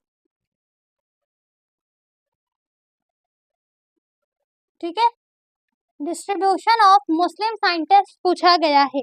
अब आपके पास बुक में ना टोटल 3 साइंटिस्ट के बारे में बताया गया है। पेज नंबर 7 में लिखा है कंट्रीब्यूशन ऑफ मुस्लिम साइंटिस्ट, जिसमें से पहला लिखा है Jabir bin Hayyan, Abdul Malik असमई और बू अली सीना। तो अगर पेपर में मेंशन ना हो क्वेश्चन में, जैसे अभी मेंशन नहीं है, तो आप तीनों के बारे में लिख लेना, सही है। क्या क्या लिखोगे कि इन्होंने कहाँ से, ये कहाँ पैदा हुए अगर इसमें लिखा हुआ है, साथ ही इन्होंने क्या क्या किताबें लिखी और किस किस फील्ड में इन्होंने काम किया, और बेसिकली बायोलॉजी के फील्ड में इन्होंने क्या कंट्रीब्यूट किया। जैसे लिखा है student, Jabir bin Hayyan, he was born in Iran. Jabir bin Hayyan का पहला पॉइंट कि वो ईरान में पैदा हुए। He worked in field of chemistry but he also wrote a number of book on plant and animals. Jabir bin Hayyan ने chemistry के field में काम किया, लेकिन उन्होंने बहुत सी कई किताबें लिखी प्लांट और एनिमल्स के ऊपर। अल नबातियात and Al Haiwan are his 2 famous book on plant and animals respectively. Al Nabatiyat और Al Haiwan, Jabir bin Hayyan की दो फेमस बुक है प्लांट और एनिमल्स के ऊपर। अल नबातियात जो है वो प्लांट्स के ऊपर है और अल हैवान जो है वो एनिमल्स के ऊपर है, ठीक है। तो ये हो गया जाबिर बिन हयान का कंट्रीब्यूशन। पॉइंट वाइज लिखो हेडिंग लगा के, जाबिर बिन हयान, और पॉइंट वाइज आपने ये चीजें लिख ली। फिर सेकंड हेडिंग आएगी Abdul Malik Asmai, he was great zoologist and wrote many book on animals. Abdul Malik Asmai जो थे वो कौन थे? जोलॉजिस्ट थे। उन्होंने बहुत सारी किताबें लिखी, किसके ऊपर? एनिमल्स के ऊपर। अब उनकी कुछ किताबों के नाम मेंशन है, जैसे अल खैल, अल खैल जो है उन्होंने हॉर्स के ऊपर, घोड़े के ऊपर लिखा था। अल इबील मतलब कैमल्स, ऊंट के ऊपर। अल शात यानी शिप के ऊपर। अल वूश यानी के वाइल्ड एनिमल्स के ऊपर, जैसे आपके पास भेड़िया है, सही है। अल खल्कुल इंसान यानी different part of human body and their function, human body के डिफरेंट पार्ट के ऊपर और उनके फंक्शन के ऊपर डिस्कशन की थी उन्होंने अपने बेसिकली किताब पे, जिसका नाम था खल्कुल इंसान। तो अब्दुल मलिक असमई का कंट्रीब्यूशन ये हो गया, सही। थर्ड हेडिंग आएगी बू अली सीना की, और उसमें आप उनका कंट्रीब्यूशन लिखोगे, जैसे कि he was greatest of all Muslim scientist and consider as the founder of medicine. Bu Ali Sina तमाम मुस्लिम साइंटिस्ट में ग्रेटेस्ट मुस्लिम साइंटिस्ट माने जाते हैं, और उन्होंने बेसिकली जो है ना मेडिसिन के फील्ड में बहुत इंपॉर्टेंट रोल प्ले किया था। उनको फाउंडर ऑफ मेडिसिन भी कहा जाता है। तो अगर आपसे एमसीक्यूज में पूछा जाए कि फाउंडर ऑफ जो मेडिसिन है वो कौन है, तो वो हमारे पास मुस्लिम साइंटिस्ट है बू अली सीना, ठीक है। आगे लिखा है स्टूडेंट हमारे पास, now he is called as Avicenna in the west, west यानी मगरिब ममालिक में उन्हें एवेसिना कहा जाता है। एवेसिना के नाम से मशहूर है, क्योंकि एवेसिना अद्वियात के नाम से, दवाइयों के नाम से निकला है, तो इसीलिए उनको वेस्ट में, मगरिब ममालिक में एवेसिना के नाम से भी जाना जाता है, बू अली सीना को। इसके अलावा लिखा है ही आइडेंटिफाई मेनी डिजीज, उन्होंने बहुत सारे डिजीज को आइडेंटिफाई किया, जैसे tuberculosis, meningitis and other such inflammation. He also worked in the field of mathematics, astronomy, physics, paleontology and music. He wrote book like Al-Qanun and Fil Tib Al-Shifa. उन्होंने मजीद different जो है वो field में काम किया, palaeontology यानी study of fossils. इसके अलावा उन्होंने मजीद जो है ना वो किताबें भी लिखी, जिसमें से उनकी दो किताबें बहुत फेमस है, अल कानून और फिल तिब अल शिफा, ठीक है। तो ये था बू अली सीना का तारुफ। तो क्वेश्चन नंबर 1 में, पेज नंबर 7 में मौजूद है आंसर, और इसमें आपसे डिस्ट्रीब्यूशन पूछी गई है सिर्फ मुस्लिम साइंटिस्ट की, तो मुस्लिम साइंटिस्ट का ही बताइएगा, ठीक है।